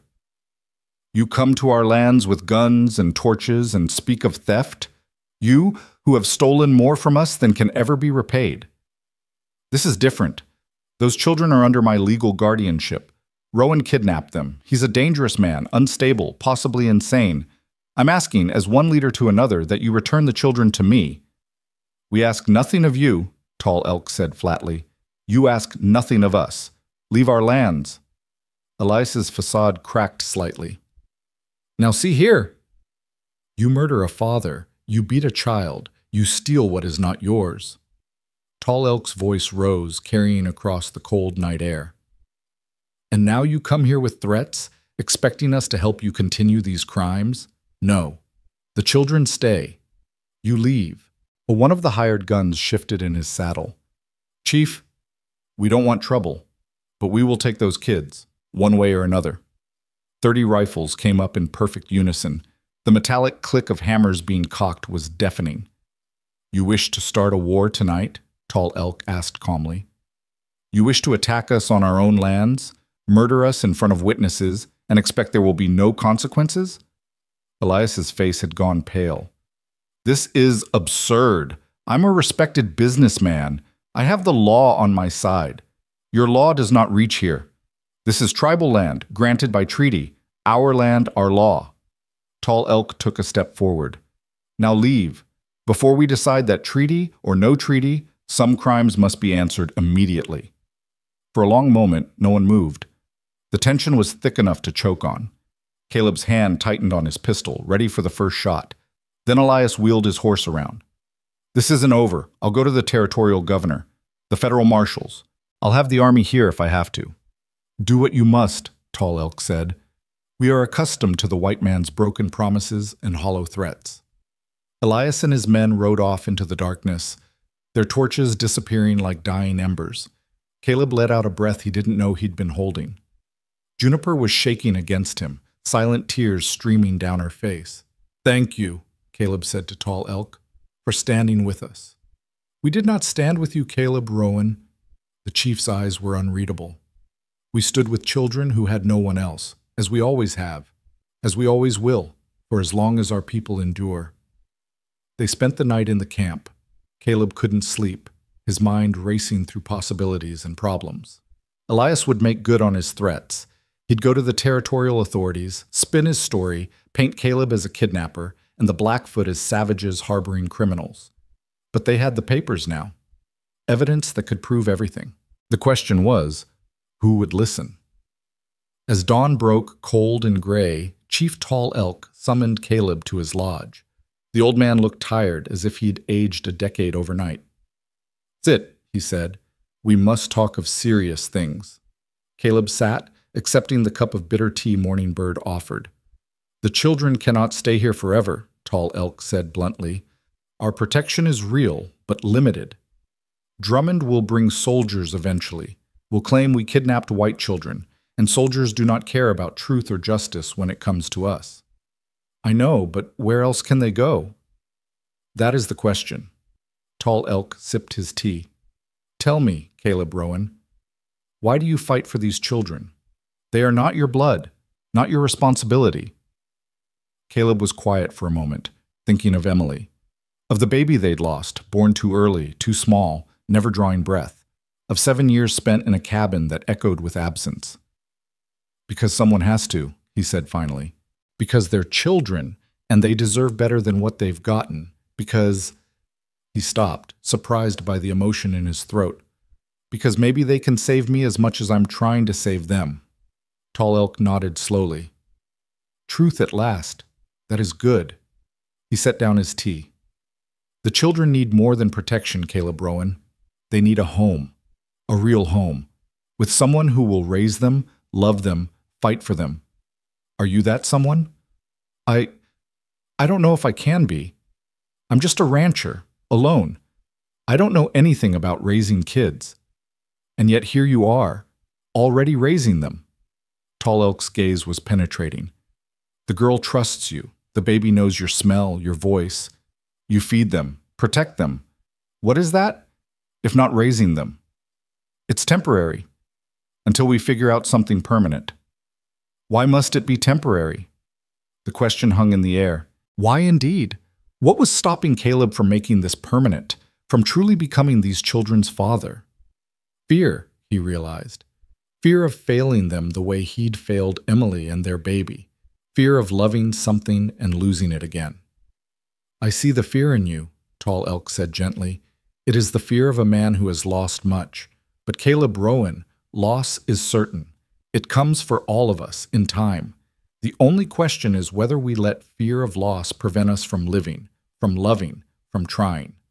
Before Caleb could respond, a warrior entered the lodge, his face urgent. "Chief, riders from town. They carry a white flag. They wish to speak." Tall Elk and Caleb exchanged glances. "Not Drummond?" "No, the town marshal, and others." They emerged from the lodge to find 5 riders approaching slowly, a white cloth tied to a pole. The marshal, a lean man named Pike, dismounted carefully, hands visible and empty. "Chief Tall Elk, Mr. Rowan, I come in peace to talk." "Speak," Tall Elk said. Pike cleared his throat. "There's been an incident in town. Last night while Drummond was out here, someone set fire to the courthouse. The records office burned. Deeds, birth certificates, death records, all gone." Caleb's stomach dropped. "All of them?" "Every last one." Pike looked grim. "Real convenient timing, don't you think? Especially since those records would have included documentation about James Hale's death and estate." "Drummond," Caleb said. "Can't prove it. But yes, I'd bet money on it." Pike shifted uncomfortably. "Look, Sheriff Brennan is in Drummond's pocket. Everyone knows it. But I'm not. And neither are some other folks in town. We've been hearing rumors about Drummond for years, how he always seems to profit when others have accidents, how he treats his workers. But without proof, we have proof." Caleb gestured back toward the lodge. "Documents from Drummond's own safe, bank statements, deeds, everything." Pike's eyes widened. "You broke into his house." "I retrieved stolen property." "That's still breaking and entering, could land you in jail." "Only if someone presses charges," Tall Elk interjected, and only if your white courts have jurisdiction over what happens on tribal land. Pike rubbed his face. This is a mess, a hell of a mess. He looked at Caleb. Drummond's already filing complaints. Says you kidnapped those kids, turned them against him with lies. He's got half the town believing his story. And the other half? Starting to have doubts, especially after the courthouse burned. People remember that Drummond had the most to lose if those records were examined closely. Pike paused. I need to see those documents. If they're real, if they prove what you say they prove, I might be able to get the territorial judge involved, someone who doesn't have ties to Drummond. And if the judge is in Drummond's pocket too, then we're all screwed. Pike's voice was hard. But it's the only legal option we've got. Caleb looked at Tall Elk, who nodded slightly. They brought Pike into the lodge and showed him the papers. The marshal read through them carefully, his expression growing darker with each page. Jesus Christ, he breathed. He stole everything. $40,000 in mining shares, land deeds. The bank account alone had enough to keep those kids comfortable for life. He looked up. This is murder and theft. Clear as day. Will it hold up in court? Caleb asked. It should. These are original documents, signed and notarized. They prove the inheritance existed and that Drummond had access to it. Pike gathered the papers carefully. But Drummond's going to fight this with everything he has. He'll call you a thief, a liar, maybe even claim you forged these. They came from his own safe, which you broke into. See the problem? Pike stood. I'll take these to Judge Harrison in Helena. He's honest, far as I know, but it'll take time. Days, maybe weeks. Meanwhile, you and the kids need to stay safe. Stay here if the chief allows it. They may stay, Tall Elk said, but there is another matter to address. What's that? The children need a permanent guardian, someone the white courts will recognize. Otherwise, even if Drummond is arrested, they will be placed in an orphanage or with another appointed guardian. Pike nodded slowly. That's true, unless someone petitions for legal custody. Could I? Caleb asked. I'm not married, not wealthy. You're a property owner, a citizen. You have no criminal record. Pike considered. It's unusual for a single man to adopt, but not impossible, especially if the children request it and the judge agrees. He looked at Caleb seriously. But you'd better be sure, Rowan. Adopting kids is permanent. It's not something you can undo when it gets hard. Caleb thought of Juniper's trust, of Micah's small weight in his arms, of the way the cabin had felt less empty with their presence. I'm sure, he said. But even as he said it, doubt gnawed at him. Was he really father material? Could he give these children what they needed? Pike left with the documents, promising to return as soon as he had word from the judge. The camp settled into uneasy waiting. Caleb helped with camp chores, learning from the Blackfoot ways of doing things. Juniper stayed close to Morningbird, absorbing comfort and practical wisdom. Micah was passed from woman to woman, each one cooing over him, making him laugh with games and songs. It should have been peaceful, but Caleb couldn't shake the feeling that a storm was coming. 3 days later, the storm arrived. It was mid-afternoon when the sentries spotted them, riders approaching from multiple directions, not just Drummond's men this time, official riders, soldiers in blue uniforms. Elias had made good on his threat. He'd brought the cavalry. The camp erupted into controlled chaos, warriors taking positions, women and children moving to the center. Caleb grabbed his rifle and found Tall Elk. How many? He asked. 40 soldiers, plus Drummond and his men. Maybe 60 total. Tall Elk's face was carved from stone.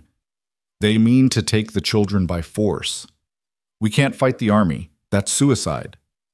Then what do you propose? Before Caleb could answer, a white flag appeared. A soldier rode forward alone, stopping at the camp's edge. I carry a message from Colonel Briggs. He wishes to speak with Chief Tall Elk and Caleb Rowan, under flag of truce. Tall Elk nodded. They walked out to meet the colonel, a grizzled veteran with more scars than sympathy. Chief, Rowan. Briggs's voice was clipped, professional. I'm here under orders from the territorial governor. Elias Drummond has filed a formal complaint alleging kidnapping and theft. He's demanded the return of his wards and your arrest, Rowan. Those children aren't his wards, Caleb said. I don't care about the details. I have orders. Turn over the children and surrender yourself for arrest. or I'll take this camp by force. You would attack peaceful people on their own land? Tall Elk's voice was ice. Break treaties? Start a war? I would follow orders.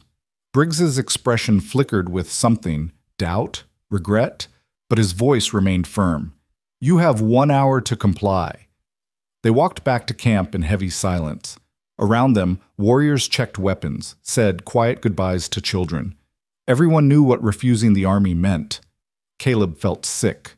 This was his fault. He'd brought this down on people who'd only tried to help. Chief, let me surrender. Give them the children. Maybe once the judge sees the evidence. No. Tall Elk's voice was absolute. That is not how this ends. Then how does it end? You can't fight the army. They'll destroy the camp, kill people. Perhaps. Tall Elk stopped walking and turned to face Caleb. Or perhaps there is another way. An old way. One the white soldiers must respect. What way? The children claim our protection, yes? Yes. Then let them truly claim it. Through the old ritual, the adoption ceremony. Tall Elk's eyes gleamed. If they are adopted into the tribe, become Blackfoot in the eyes of our law and our spirits, then they are ours to protect. The treaty grants us that right, to determine who is and is not part of our nation. Caleb's pulse quickened. Would that actually work? The treaties say it must. Whether the white soldiers honor their own words, Tall Elk shrugged. That remains to be seen. What does the ceremony involve? Questions. 3 sacred questions asked of the one who would become guardian.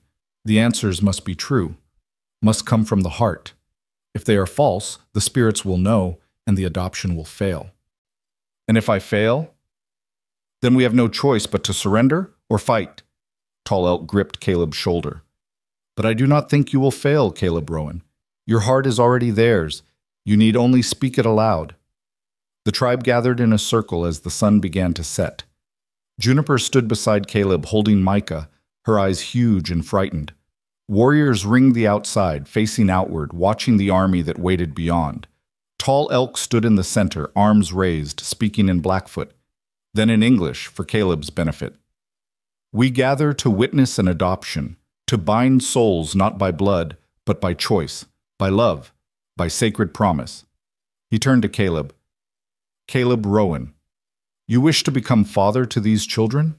Caleb's throat was tight. I do. Then answer the 3 questions. Answer with truth, or the spirits will reject you.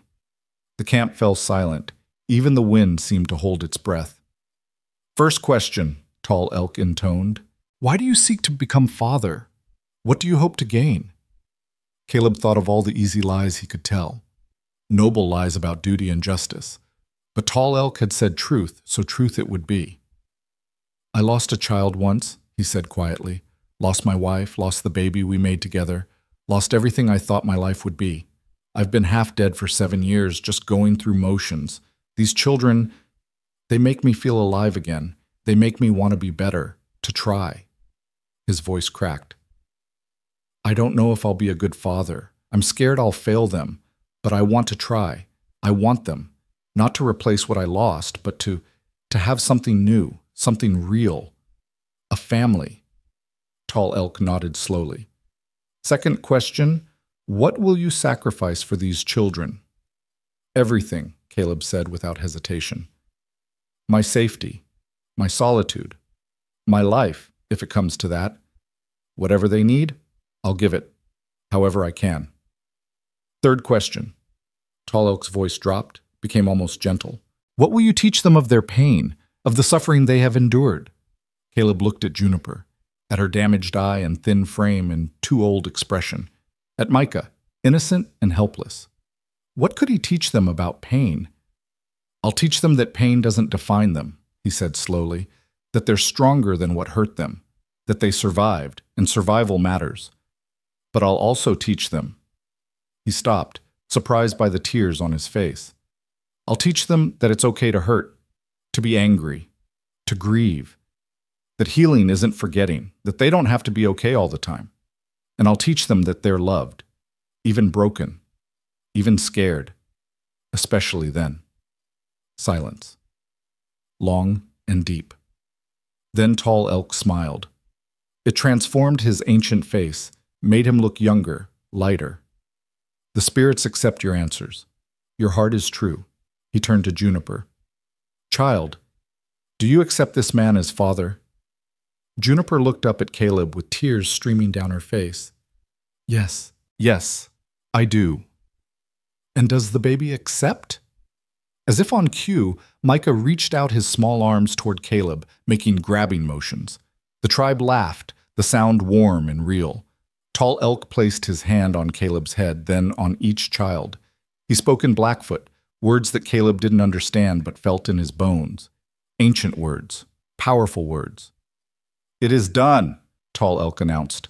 In the eyes of the Blackfoot Nation, these children are yours. Juniper Rowan and Micah Rowan, children of Caleb Rowan. This is recognized. This is sacred. This is law. A cheer went up from the tribe. Women ululated. Warriors fired rifles into the air in celebration. And through it all, Caleb held his children, and felt something inside him that had been frozen for 7 years finally begin to thaw. But the celebration was short-lived. A soldier appeared at the camp's edge. Time's up. The colonel demands your answer. Tall Elk walked out to meet Colonel Briggs again, Caleb beside him. The children have been adopted into the Blackfoot Nation through sacred ceremony, Tall Elk said formally. They are now tribal members. Under the Treaty of 1855, we have sovereign authority over our own people. You have no jurisdiction here. Briggs's face darkened. That's a hell of a technicality, Chief. It is treaty law, your law. Will you honor it? The colonel looked past them, at the assembled warriors, at the camp full of families, at the children huddled in the center. His jaw worked. I need to consult with my superiors, he said finally. This isn't a decision I can make alone. Then consult, Tall Elk said. We will wait. Briggs and his soldiers withdrew to make camp at a distance. Drummond's men looked furious, but they couldn't act without military support. That night, Caleb lay awake in the lodge Morning Bird had given them, listening to Juniper and Micah breathe. His children. Legally, spiritually, his. But for how long? How long before someone found a loophole, a way around the tribal adoption? He didn't have answers. All he had was the fierce certainty that he'd protect them, whatever it took, even if it meant war. Dawn came cold and uncertain, the sun rising over a camp that hadn't truly slept. Caleb stood at the edge of the encampment, watching the military camp in the distance. Smoke rose from their fires. Sentries paced, waiting. Behind him, he could hear Juniper singing softly to Micah, some lullaby her mother must have taught her. The sound was achingly normal, as if they weren't surrounded by 40 soldiers and a murderer demanding their return. Chief Tall Elk appeared beside him, wrapped in his buffalo robe against the morning chill. The colonel will give his answer today, the old man said. It wasn't a question. How do you know? Because his soldiers grow restless, because every day he delays is a day his superiors will question his judgment, and because Drummond is pushing him. Tall Elk gestured toward the military camp, where Caleb could see Elias's distinctive bulk gesticulating angrily at Colonel Briggs. The poison heart does not have patience. If Briggs decides the adoption doesn't count, then we fight. Tall Elk's voice was matter-of-fact.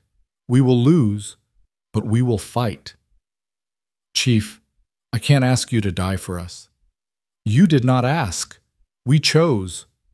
Tall Elk turned to face him, and there was something ancient and implacable in his eyes. The white men have taken everything from us, Caleb Rowan. Our lands, our buffalo, our way of life.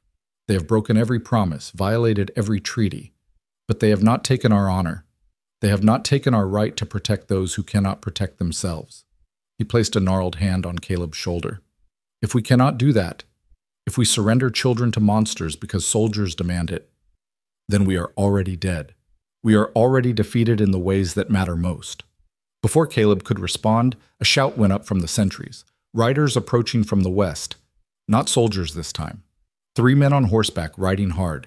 As they drew closer, Caleb recognized one of them. Marshal Pike, his horse lathered with sweat, his face grim but determined. Pike dismounted before his horse had fully stopped. Caleb, Chief, we need to talk. Now. They gathered in Tall Elk's lodge. Pike was accompanied by two other men. One was a stern-faced man in his 60s wearing a judge's black coat, the other a younger man with the look of a lawyer about him. "This is Judge Harrison from Helena," Pike said, "and his clerk, Mr. Sykes. I brought them as fast as I could." Judge Harrison set a leather case on the ground and opened it. Inside were the documents Caleb had stolen from Drummond's safe, along with additional papers. "I've reviewed the evidence," Harrison said without preamble. "The bank statements, the deeds, SADs, the mining shares. I've also sent telegrams to confirm their authenticity. Mr. Rowan, these documents prove conclusively that James Hale died a wealthy man and that his children are the rightful heirs to his estate." Caleb felt something loosen in his chest. "So Drummond's claim is fraudulent? Completely and utterly fraudulent." Harrison's voice was hard. "Furthermore, I've spoken with several witnesses in Copper Falls who are now willing to testify against Drummond. His former housekeeper, Mrs. Chen, a bank clerk who witnessed Drummond forging documents, a ranch hand who overheard Drummond planning to sell the infant." The judge's expression was disgusted. "Elias Drummond is a thief and very likely a murderer. I'm prepared to issue a warrant for his arrest immediately." "Then why are there soldiers outside?" Caleb asked. "Because Drummond filed his complaints first, because he has friends in the territorial government, and because Colonel Briggs is following orders that haven't been officially countermanded yet." Harrison pulled out a document bearing an official seal. "This is a writ from the territorial governor, superseding Briggs's orders. It commands the immediate arrest of Elias Drummond and orders the military to stand down." Pike grinned fiercely. "Took some doing to get it. The governor's been in Drummond's pocket for years. But once we showed him the evidence, once he understood how bad this would look if it came out that he was protecting a child abuser and murderer," he shrugged. "Even corrupt politicians know when to cut their losses." "So it's over?" Juniper's voice came from the entrance to the lodge. She stood there holding Micah, hope and fear warring on her face. "We're safe?" "Not quite yet, little one," Judge Harrison said gently. "But we're close." Tall Elk stood. "Come, let us deliver this news to the colonel and to the Poison Heart." They walked out as a group, the judge, the marshal, the chief, and Caleb. Warriors fell in around them, a silent honor guard. As they approached the military camp, soldiers scrambled to attention. Colonel Briggs emerged from his tent, his face thunderous. "What's this?" he demanded. Judge Harrison handed him the writ. "Read it, Colonel. Your orders have been superseded." Briggs read, his expression shifting from anger to confusion to something like relief. "This is legitimate? Bearing the governor's seal and signature, you're ordered to arrest Elias Drummond and release Caleb Rowan and the children from any charges." Behind Briggs, Elias had gone pale. "This is ridiculous, a farce. Those documents were stolen." "They were recovered," Harrison corrected coldly. "Recovered from your unlawful possession. And they prove you're a thief at minimum, a murderer at worst. You can't prove I killed James Hale. You can't prove anything." "Actually, we can." Pike stepped forward. "Mary Chen is willing to testify that she saw you tamper with Hale's wagon the day before his death. Samuel Brooks, the ranch hand, is willing to testify that he heard you planning to sell the baby. Martin Hughes at the First Bank is willing to testify that you forged documents to access Hale's accounts." He smiled without warmth. "Want me to go on?" Elias's face had gone from pale to purple with rage. "Those are lies, all lies. These people are nobodies, criminals, savages." He spat the last word in Tall Elk's direction. The chief didn't flinch. "The desperate insults of a cornered animal." "Colonel Briggs," Harrison said formally, "place this man under arrest." For a moment, Caleb thought Elias might actually submit, let himself be taken peacefully.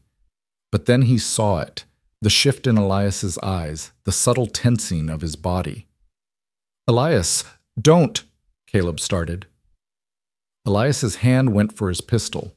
He was fast, faster than Caleb would have expected for a man his size. The gun cleared leather, came up, the barrel swinging toward Judge Harrison. 3 shots rang out simultaneously, one from Pike's rifle, one from a warrior's gun, and one from Caleb's pistol, the weapon in his hand before he'd consciously decided to draw.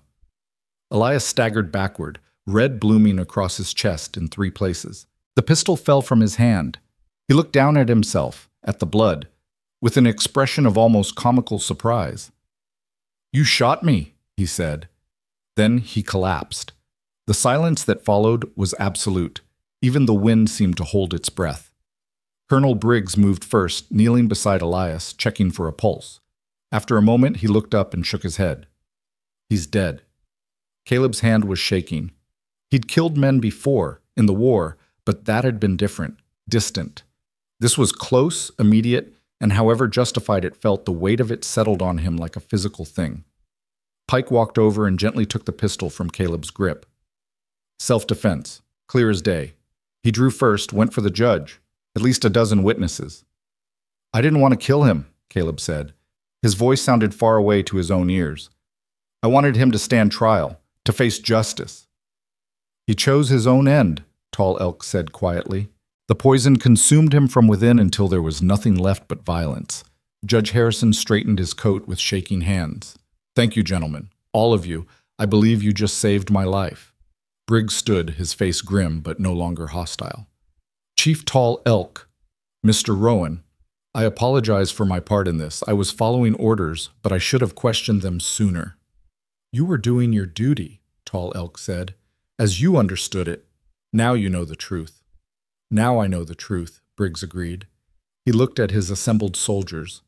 "We're breaking camp. This matter is concluded." As the military began to dismantle their camp, Caleb walked back toward the Blackfoot lodges on legs that felt like water. Juniper ran to meet him, Micah bouncing in her arms. "Is he dead?" she asked. No fear in her voice, no sadness, just need for confirmation. "Yes, he's dead." She was quiet for a moment, processing. Then, "Good. Does that make me bad? That I'm glad he's dead?" Caleb knelt down to her level. "No, sweetheart. That makes you human. He hurt you, hurt your family. It's okay to be glad you're safe from him. Will there be other Eliases? Other bad people who try to hurt us?" "Maybe. Probably." Caleb took her hand, Micah's tiny fingers wrapping around his thumb. "But you know what? You're not alone anymore. You've got me, and Chief Tall Elk and his people, and Marshal Pike and Judge Harrison. You've got a whole army of people who'll stand between you and anyone who tries to hurt you." Tears welled up in Juniper's eyes. "Promise?" "I promise." The next few days passed in a blur of bureaucracy and procedure. Judge Harrison stayed at the Blackfoot camp, conducting an impromptu hearing right there in Tall Elk's lodge. Witnesses testified, documents were examined and authenticated. Mary Chen spoke through tears about what she'd seen. Samuel Brooks nervously confirmed Elias's plans to sell Micah. The bank clerk produced forged signatures. By the end of it, the picture was complete and damning. Elias Drummond had murdered James Hale by sabotaging his wagon. He'd then used forged documents to claim guardianship of the children and steal their $40,000 inheritance. He'd abused Juniper physically and emotionally, and had been actively negotiating to sell 4-month-old Micah to a contact in St. Louis for $500. "It's one of the most clear-cut cases of murder and theft I've seen in 20 years on the bench," Harrison said. He was seated by Tall Elk's fire, the paperwork spread out before him. If Drummond had lived to stand trial, he'd have been hanged, no question. "What happens to the children now?" Caleb asked. "To their inheritance?" "That's the complicated part." Harrison sipped the tea Morningbird had prepared. "The inheritance is rightfully theirs, but they're minors. They need a legal guardian to manage it until they come of age. I'm their guardian. The tribe adopted them. I adopted them." "I know. And I'm prepared to recognize that adoption in territorial court. But," Harrison hesitated. "Caleb, I need you to understand what you're taking on. It's not just raising 2 children, it's managing a substantial estate. Mining shares, land deeds, investment accounts. You'll be responsible for all of it until Juniper turns 18. "I don't want their money." "I know you don't. That's precisely why you're the right person to manage it." Harrison pulled out a fresh document. "I'm proposing we set up a trust.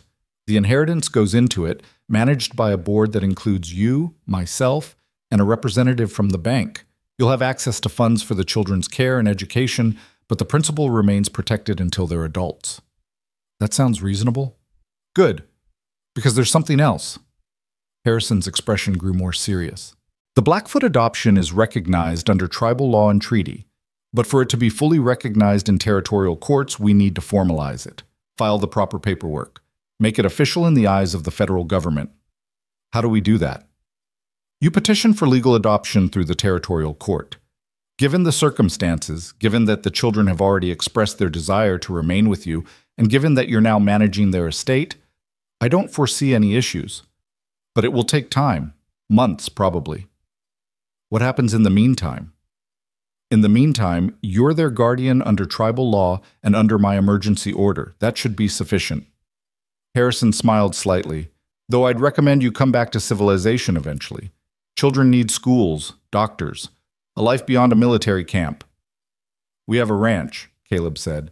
It's not much, but it's home. Then I suggest you take your children home, Mr. Rowan.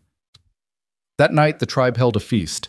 Not a celebration exactly. Elias's death hung too heavy for that, but a marking of transition, of danger past and new beginnings.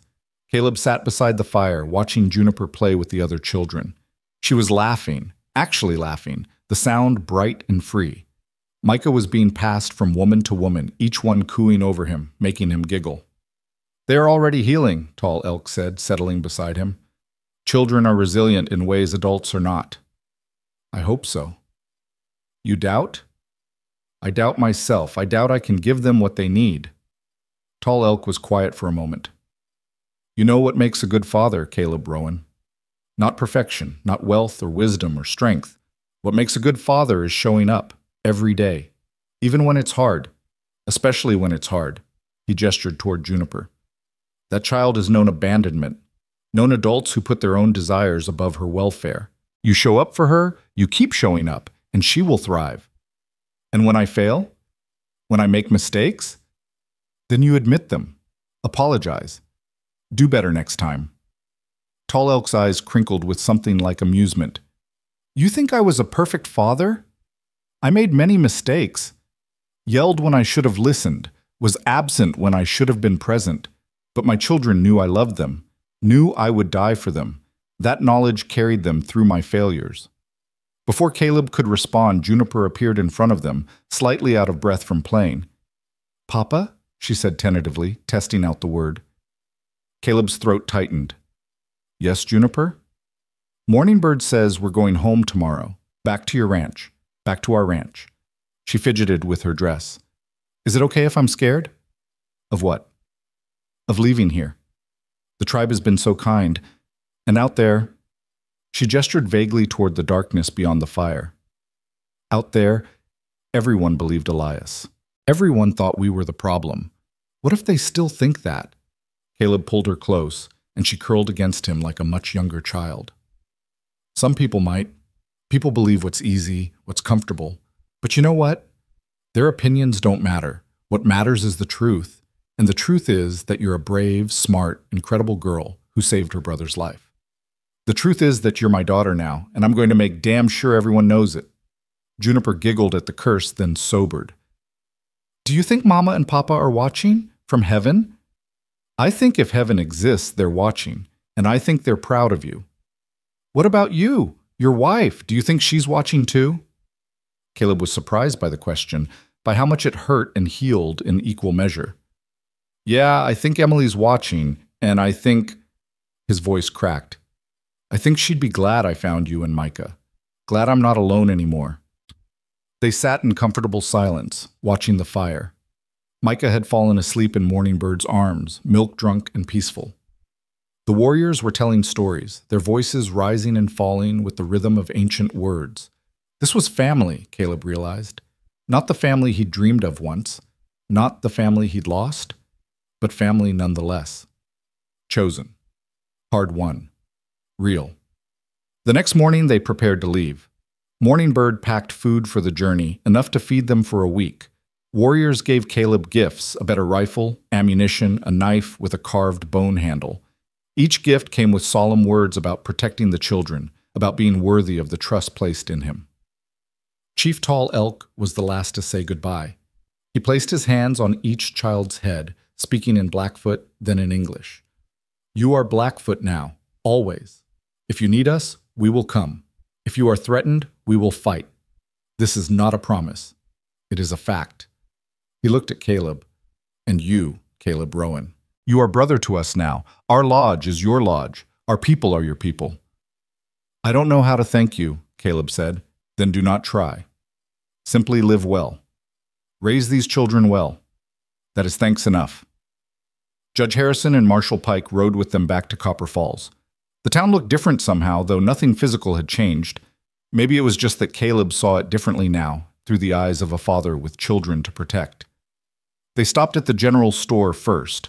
Harris, the proprietor, came out wringing his hands nervously. Mr. Rowan, I heard about everything. I'm sorry I gossiped. Sorry I didn't question Drummond's story. He looked at Juniper. I'm sorry, little miss, for not seeing. Juniper pressed closer to Caleb but nodded. Okay. I need supplies, Caleb said. Food, clothing for the children, proper supplies. Of course, of course. And Mr. Rowan? Harris swallowed hard. It's on the house. Everything. For as long as you need. It's the least I can do. Word spread quickly through town. By the time they left the general store, a small crowd had gathered. Not hostile, curious, ashamed. Mary Chen pushed through the crowd and embraced Juniper, tears streaming down her face. You're safe. Thank God you're safe. Others came forward, a woman who'd known Juniper's mother. A man who'd worked with James Hale.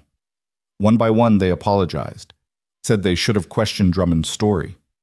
Should have looked harder. Caleb watched it all with mixed feelings. These people had abandoned 2 children when it mattered most. But they were trying now. That had to count for something. Sheriff Brennan appeared, looking 10 years older than he had a week ago. He stopped in front of Caleb, his hat in his hands. Rowan, I owe you an apology. Several apologies. I should have investigated Hale's death properly. Should have listened to Mrs. Chen. Should have questioned Drummond's story about the children. His voice was rough with shame.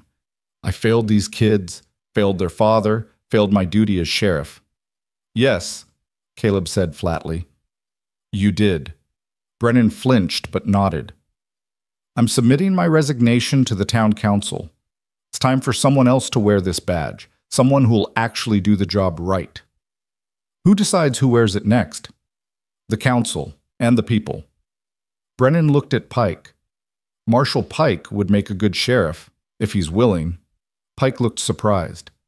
I'm federal. I can't just... The federal government doesn't pay you enough anyway, Brennan said with a ghost of his old humor. Copper Falls needs someone they can trust, someone who proved they'll fight for what's right, even when it's hard. I'll think about it, Pike said.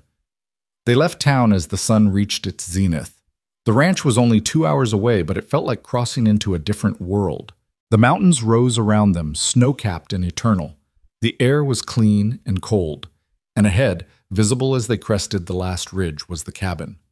Smoke rising from the chimney, warriors from Tall Elk's camp had gone ahead to prepare it, warm and welcoming.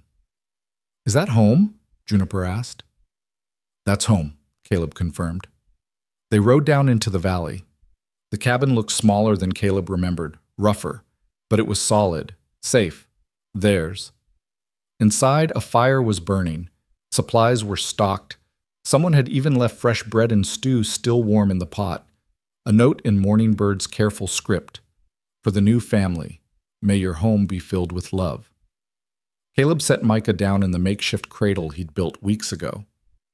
Had it really only been weeks? It felt like years. Juniper explored the cabin like it was a palace, touching everything gently, reverently. Where will I sleep? She asked. The bedroom. I'll take the main room.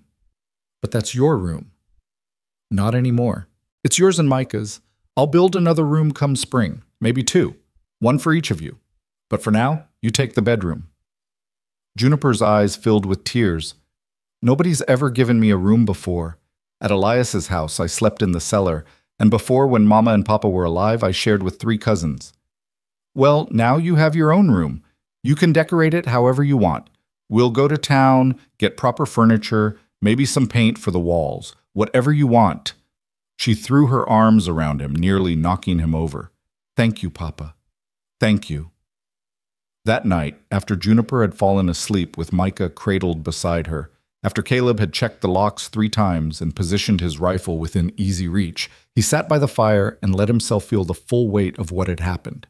He'd killed a man, adopted 2 children, made enemies and allies, burned bridges and built new ones. His quiet, solitary life was gone forever, replaced by something messy and complicated and utterly terrifying, and he wouldn't change a thing. A sound from the bedroom made him look up. Juniper stood in the doorway, wrapped in a blanket, her hair mussed from sleep. "Can't sleep?" Caleb asked. "I had a bad dream about Elias." She patted over and climbed into his lap without asking, the way a daughter should. "But then I woke up and remembered he's dead. He can't hurt us anymore." "That's right, he can't." But there was something else in the dream, something Elias said before everything. "I forgot to tell you before, but it seemed important." She looked up at him with those uneven eyes. "He said he had insurance, that if anything happened to him, if anyone came asking questions, there were people who'd make sure the truth never came out. He said he had friends in high places." A chill ran down Caleb's spine. "What friends? Did he say names?" "No, but he was talking to someone who visited late at night after I was supposed to be asleep. Someone important, because Elias was being respectful. He never was respectful unless the person had power." She frowned, trying to remember. There was a laugh, a woman's laugh, and perfume. Expensive perfume. A woman? I think so. I never saw her, just heard voices through the floorboards. But Elias said something about covering tracks and making problems disappear. And the woman said something like, "As long as my name stays out of it, do what you must." Caleb's mind raced. A woman with power and influence, willing to help Drummond cover up murder and theft. Who fit that description? The answer came to him with sickening clarity.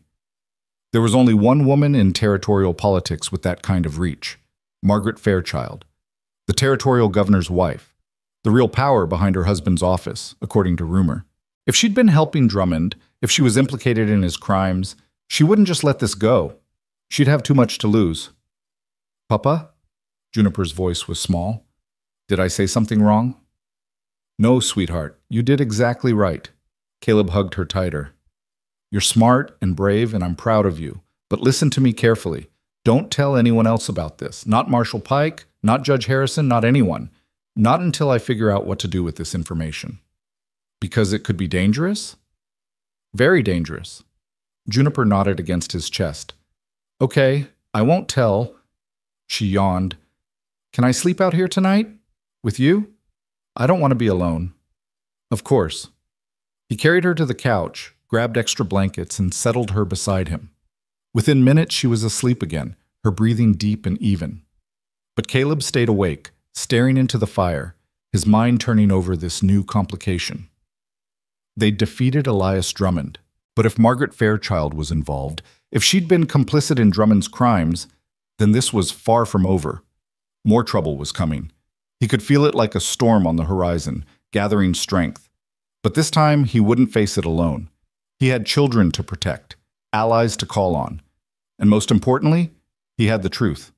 Whatever came next, whatever battles lay ahead, they'd face them together, as a family. Outside, the wind picked up, whistling around the cabin's eaves. Snow began to fall again, soft and steady, covering the world in white. Inside, the fire burned warm, 3 souls finding peace in the darkness. Caleb Rowan, who'd been alone for 7 years, was alone no more. And he'd be damned if anyone, powerful or otherwise, took that away from him. The first attack came 3 weeks later, on a bitter February morning when the world was still locked in winter's grip. Caleb was in the barn feeding the horses when he heard Buck whinny nervously.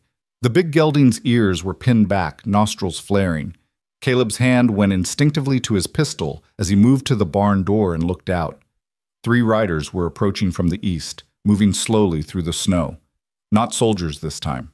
These men wore civilian clothes, but they moved like professionals. Hired guns, same as the ones Elias had employed. Caleb's blood went cold. He'd known this might happen, but he'd hoped for more time. Time to fortify the ranch. Time to prepare. He ran for the cabin. Inside, Juniper was reading to Micah from one of the books they'd bought in town, her finger tracing under each word. She looked up as Caleb burst in, and the fear that flashed across her face told him she'd already learned to read his expressions. "Men coming?" she asked. "3 of them. Could be trouble." Caleb grabbed his rifle, checked the load. "You remember what to do?" "Cellar. Don't come out until you say." She scooped up Micah. "But Papa, what if they hurt you?" "They won't get the chance. Now go." Juniper disappeared into the bedroom. Caleb heard the trapdoor open and close. Good girl. He positioned himself by the window, rifle ready, and waited. The rider stopped at the fence line, the same spot where this whole thing had started. The one in front called out, "Caleb Rowan, we're here on behalf of Mrs. Margaret Fairchild. She'd like a word about certain documents that came into your possession." So his suspicions had been right. Margaret Fairchild was involved, and she wanted the evidence that could connect her to Drummond's crimes. "Tell Mrs. Fairchild to send a letter like civilized folks," Caleb shouted back. "Or better yet, come herself if she's got business with me. Mrs. Fairchild doesn't make social calls to ranch trash." The man's voice was cold, professional. "She's given you a simple choice. Hand over any papers relating to Elias Drummond and James Hale's estate. And this ends peacefully. Refuse and well," he gestured at his companions, "we're authorized to use whatever means necessary." "Including murder?" "If it comes to that." Caleb's finger tightened on the trigger. "Here's my answer. You turn around and ride back to your employer. Tell her if she wants those documents, she can petition the court same as anyone else. And tell her if she sends more hired killers to my property, they'll leave in pine boxes." The lead rider sighed like he was disappointed. "That's unfortunate. We'd hoped to do this quietly." He nodded to his companions. They spread out flanking the cabin. Caleb fired. The shot took the lead rider in the shoulder, spinning him off his horse. The other 2 dove for cover behind the fence, returning fire. Bullets slammed into the cabin walls, shattered a window. Caleb ducked, moved to a different position, fired again. The fight lasted maybe 3 minutes, but it felt like hours. Caleb had the advantage of cover and familiarity with his own land. The hired guns had numbers and professional training. It was a near thing. Then, from the north, came the sound of hoofbeats. Many hoofbeats. Caleb risked a glance and felt relief flood through him. Blackfoot warriors, 20 or more, riding hard toward the ranch. Chief Tall Elk was at their head, and even from a distance, Caleb could see the fury on the old man's face. The hired guns saw them too. The lead man, bleeding from his shoulder, managed to get back on his horse. His companions followed suit. They spurred their mounts east, racing away from the approaching warriors. The Blackfoot didn't pursue. They surrounded the ranch instead, forming a protective circle. Tall Elk dismounted and walked to the cabin. Caleb met him at the door. "How did you know?" Caleb asked. "We have been watching. Since you left our camp, warriors have kept watch on your lands from a distance. When these men came, when we saw them spread out like hunters surrounding prey, we rode." Tall Elk's eyes were hard. "You are ours to protect, Caleb Rowan. Did you think we would abandon you to face your enemies alone?" "I'm grateful. But Chief, this could start something bigger. If Mrs. Fairchild is behind this, then let it start." Tall Elk's voice was absolute. "We are tired of watching the powerful prey on the helpless. Tired of staying silent while children are hurt and good men are murdered. If this Fairchild woman wants war, we will give it to her." Before Caleb could respond, more riders appeared, this time from the west. Marshal Pike, Judge Harrison, and a dozen men from Copper Falls, all armed. Pike dismounted, his face grim. "We heard shots. Everyone all right?" "We're fine, but there were 3 hired guns here. Said they were working for Margaret Fairchild. They demanded I turn over Drummond's documents." Harrison's expression darkened. Margaret Fairchild. I'd suspected she might be involved, but I'd hoped I was wrong. He pulled out a telegram from his coat. "This came through yesterday. I was on my way here to tell you. The territorial governor is dead. Heart attack, they're saying. Very convenient timing." "And very suspicious," Pike added. "The governor dies right as questions are being asked about his wife's connection to Drummond? There's no such thing as coincidence." "She killed him," Caleb said with certainty. "Her own husband. To keep him from talking. Probably, but proving it is another matter.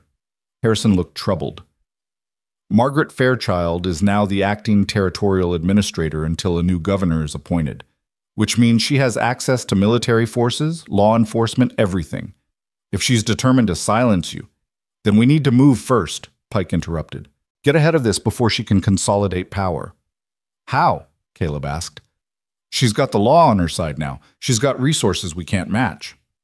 No, Harrison said slowly, a calculating look in his eyes. But she's also terrified. Desperate. Otherwise, she wouldn't have sent hired killers. Desperate people make mistakes. He turned to Pike. That evidence you gathered, the testimonies, Drummond's documents, how solid is it? Rock solid. Why? Because I'm calling for an emergency territorial hearing. Every judge, every marshal, every elected official. We present the evidence publicly in front of everyone. Make it impossible to suppress or ignore. Harrison's voice grew stronger. We expose not just Drummond's crimes, but everyone who helped him, everyone who looked the other way. And if Margaret Fairchild is implicated, if the evidence points to her involvement, then desperate or not, she'll face justice. She'll never allow that hearing to happen, Caleb said. She won't have a choice. I'm the senior territorial judge. I have the authority to call it. And by the time she realizes what's happening, it'll be too late to stop it without revealing her guilt. Harrison smiled grimly. Sometimes the law actually works, Mr. Rowan. We just have to make sure we work faster than the corruption can spread. The next 2 weeks were a blur of preparation. Judge Harrison sent telegrams to every corner of the territory. Marshal Pike gathered witnesses, protected them from intimidation. The men of Copper Falls, shamed by their earlier complicity, formed a volunteer guard around Caleb's ranch. And the Blackfoot warriors stayed. They camped on Caleb's land, a visible deterrent to anyone who might try another attack. Chief Tall Elk moved into the cabin's main room, and in the evenings he told Juniper stories about the old days, about warriors and heroes and people who stood up to injustice even when it seemed hopeless. Juniper absorbed every word. She was healing, Caleb could see it. The nightmares were less frequent. The flinch when someone raised their voice was fading. She played with the Blackfoot children who came to visit, laughed more, smiled easier. She was becoming, slowly but surely, just a kid. Micah thrived too. He was sitting up now, babbling, reaching for everything. He'd learned to recognize Caleb's face would light up whenever he appeared. The bond between them was growing stronger every day, that ineffable connection between parent and child that transcended blood. Late one night, as Caleb rocked Micah to sleep, Juniper appeared at his elbow. Papa, can I ask you something? Always. When this is over, when the bad people can't hurt us anymore, will we stay here? At the ranch? That's the plan. Why? She was quiet for a moment. Because it feels like home now. And I was scared it might not last, that someone would take it away. Caleb set Micah in his cradle and pulled Juniper close. Nobody's taking this away. This ranch, this family, it's ours. Permanent. You understand? Whatever happens at this hearing, whatever comes after, we're staying together. Promise?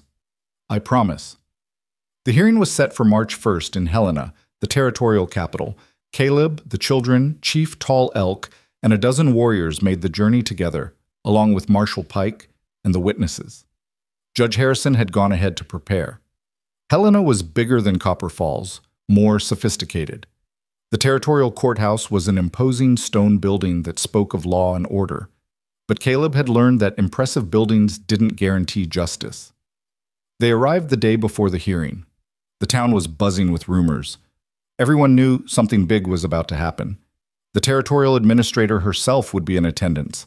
All the major ranchers, businessmen, politicians. That night, in their hotel room, Juniper couldn't sleep. What if they don't believe us? She asked. What if Mrs. Fairchild is too powerful? Then we'll find another way, Caleb said. But Juniper, you need to understand something. Tomorrow, you're going to have to testify.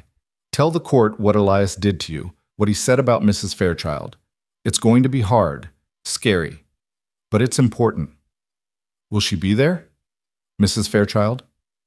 Probably. Juniper's hand went to her throat, to those faded bruises. What if she tries to hurt us, like Elias did? She won't get the chance. I'll be right there with you. So will Chief Tall Elk and Marshal Pike. You're not alone in this. The next morning dawned clear and cold. The courthouse filled early, every seat taken, people standing in the aisles. Caleb had never seen so many people in one place.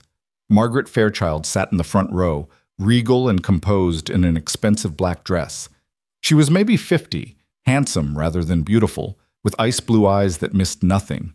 When her gaze swept over Caleb and the children, there was no recognition, no guilt, just cold calculation. Judge Harrison called the hearing to order. His voice rang out clear and strong. We are gathered to examine evidence relating to the death of James Hale and the subsequent treatment of his children. Evidence that suggests a conspiracy of theft, abuse, and murder extending beyond one man. He paused, letting that sink in. This hearing will determine whether criminal charges should be filed and against whom. For the next 3 hours, witness after witness took the stand. Mary Chen described seeing Elias tamper with the wagon.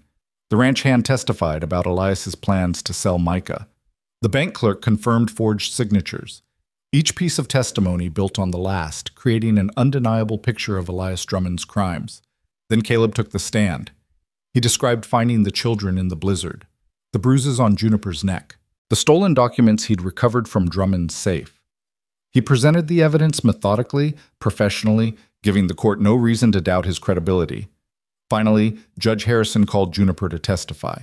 She looked so small climbing into the witness chair, her feet barely touching the ground. But her voice, when she spoke, was steady. Harrison kept his question simple. What happened to your father? How did Elias treat you?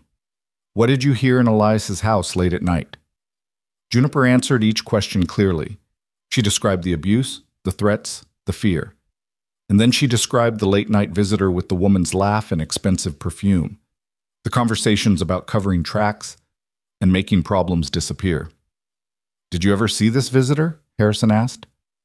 Once, just for a moment. I was supposed to be asleep, but I heard shouting and I looked through a crack in the floorboards. I saw a woman in a green dress with gold buttons. Juniper's eyes found Margaret Fairchild in the crowd. That woman, the one sitting in the front row. The courthouse erupted, people shouting, arguing. Margaret Fairchild remained perfectly still, her expression unchanged. But Caleb saw her hands tighten on her purse, knuckles going white. Harrison banged his gavel for order.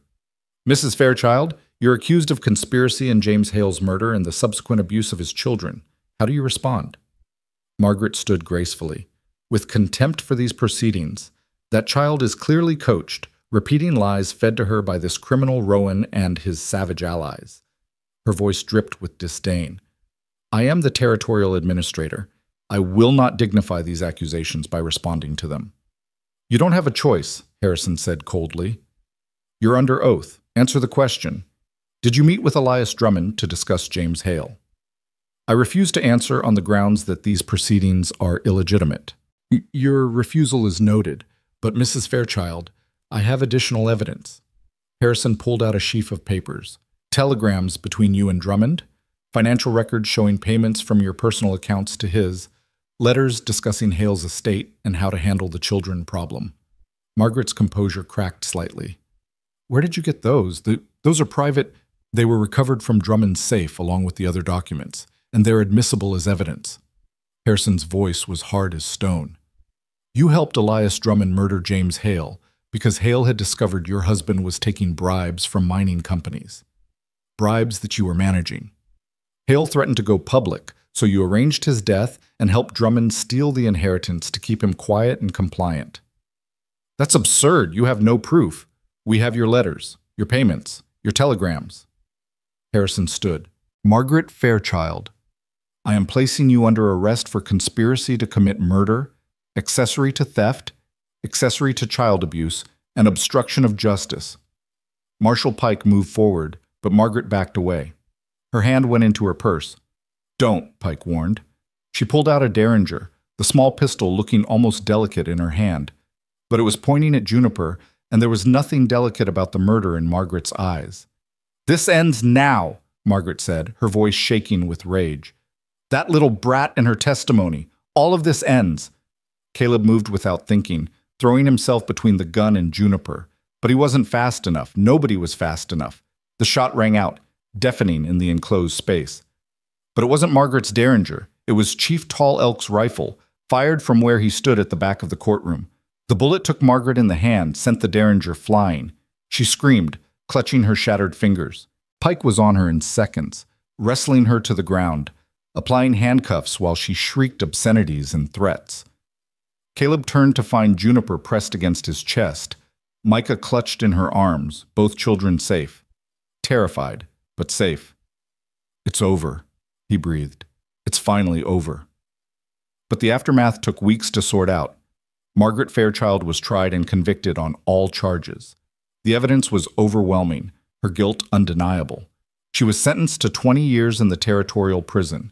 Her husband had indeed been poisoned, the autopsy revealed. Small doses over months, untraceable until someone knew to look for it. Margaret had killed him to keep him silent and to claim power for herself. The mining companies she'd been taking bribes from were investigated. 3 territorial officials were arrested. Copper Falls got a new sheriff. Marshal Pike accepted the position, figuring someone needed to keep the town honest. Judge Harrison finalized the adoption papers. Juniper Hale and Micah Hale became, legally and permanently, Juniper Rowan and Micah Rowan. The inheritance was placed in trust, managed carefully, there for the children when they came of age. And Chief Tall Elk received official recognition from the federal government for his role in stopping Margaret Fairchild. The Blackfoot lands were expanded slightly, not as much as they deserved, not nearly enough to make up for what had been stolen, but something, a gesture of respect, however small. Winter gave way to spring. The snow melted, revealing green grass and wildflowers. Caleb stood on his porch one April morning watching Juniper chase butterflies in the meadow while Micah practiced crawling on a blanket in the sun. The ranch had changed. Caleb had built 2 new rooms onto the cabin just as he'd promised. Juniper had her own space now, decorated with drawings and books, and a window that looked out toward the mountains. Micah had a nursery with a proper crib and toys scattered everywhere. They had neighbors now, too. Blackfoot families who visited often, bringing food and stories and laughter. People from Copper Falls who stopped by to check on them, to bring supplies, to rebuild the trust that had been broken. The ranch wasn't lonely anymore. It was loud and messy and chaotic and perfect. Juniper ran up to the porch, out of breath and grinning. Her eye had improved with proper medical care. She'd never have perfect vision, but the blurriness had faded. She could read now without squinting, could see the world in sharper focus. "Papa, look!" She held out her cupped hands. Inside was a butterfly, wings opening and closing slowly. "Isn't it beautiful?" "It is," Caleb agreed. "Mrs. Chen says butterflies mean new beginnings, transformation. She says we're like butterflies, me and Micah and you. We were in a dark place, but now we're free." Juniper opened her hands and the butterfly flew away, climbing toward the sky. "Do you think that's true?" Caleb watched the butterfly disappear into the blue. He thought about Emily and the life they'd never gotten to have. He thought about 7 years of grief and isolation. He thought about a little girl collapsing in a blizzard, whispering, "Take him instead of me," offering her own life to save her brother. He thought about how that moment had saved them all, not just Juniper and Micah, but him too. "Yeah," he said softly, "I think that's true." That evening, Chief Tall Elk came to visit. He did that now, once a week, sharing meals and stories and the quiet companionship of old friends. They sat on the porch, while the children slept inside, watching the sun set over the mountains, painting the sky in shades of gold and crimson. "You have done well," Tall Elk said. "The children are happy, healthy. They're healing." "We all are," Caleb said. "Slowly, but we are." "Oh, it is strange how the spirits work. You sought to save them, but perhaps they saved you also." "No perhaps about it. They did save me." Caleb paused, then asked the question that had been weighing on him. "Chief, when you had me answer those 3 questions during the adoption ceremony, did you already know I'd pass, or was it a real test?" Tall Elk was quiet for a long moment. "I knew you would answer truthfully.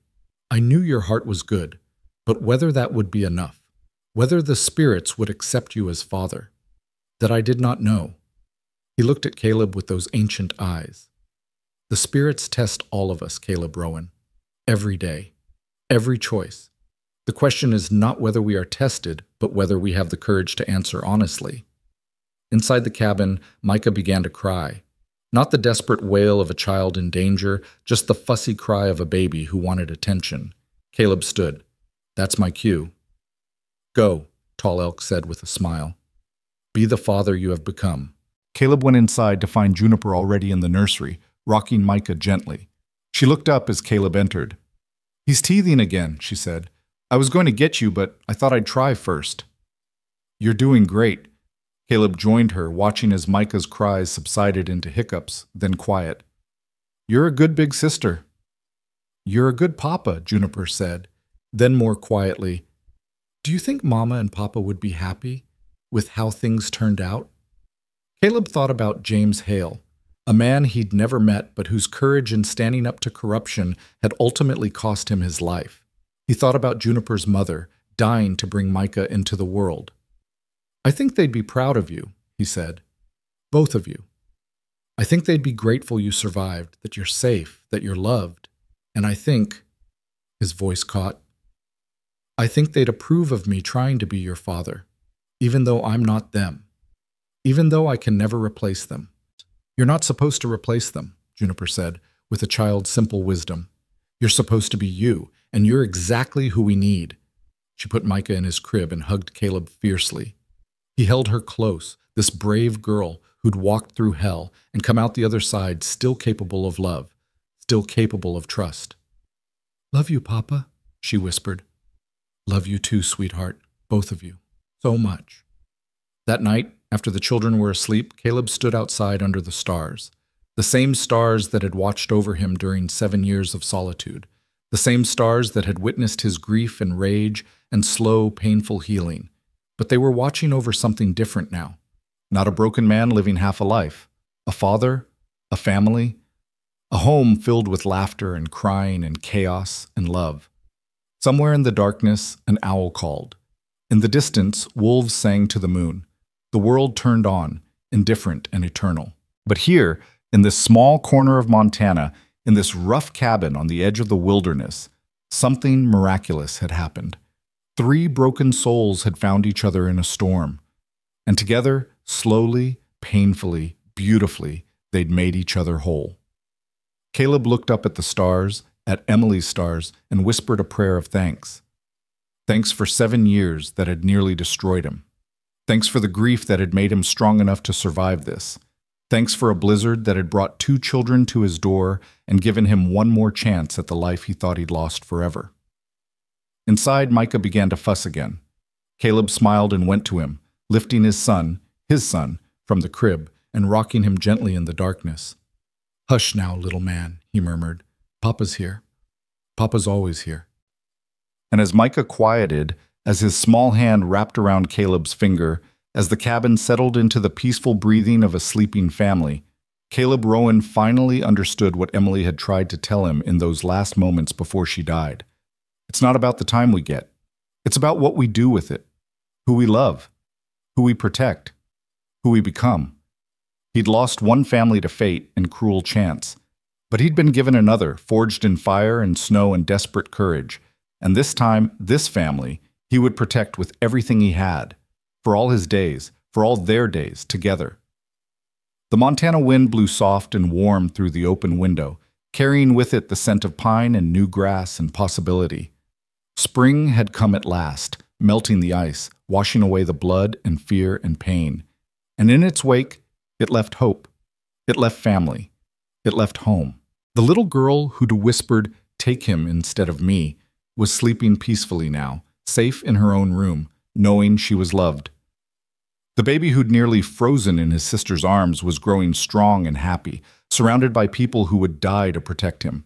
And the rancher who'd spent 7 years waiting to die had finally found a reason to live. Not in spite of the pain, but because of it. Because pain had taught him the value of joy. Loss had taught him the preciousness of love.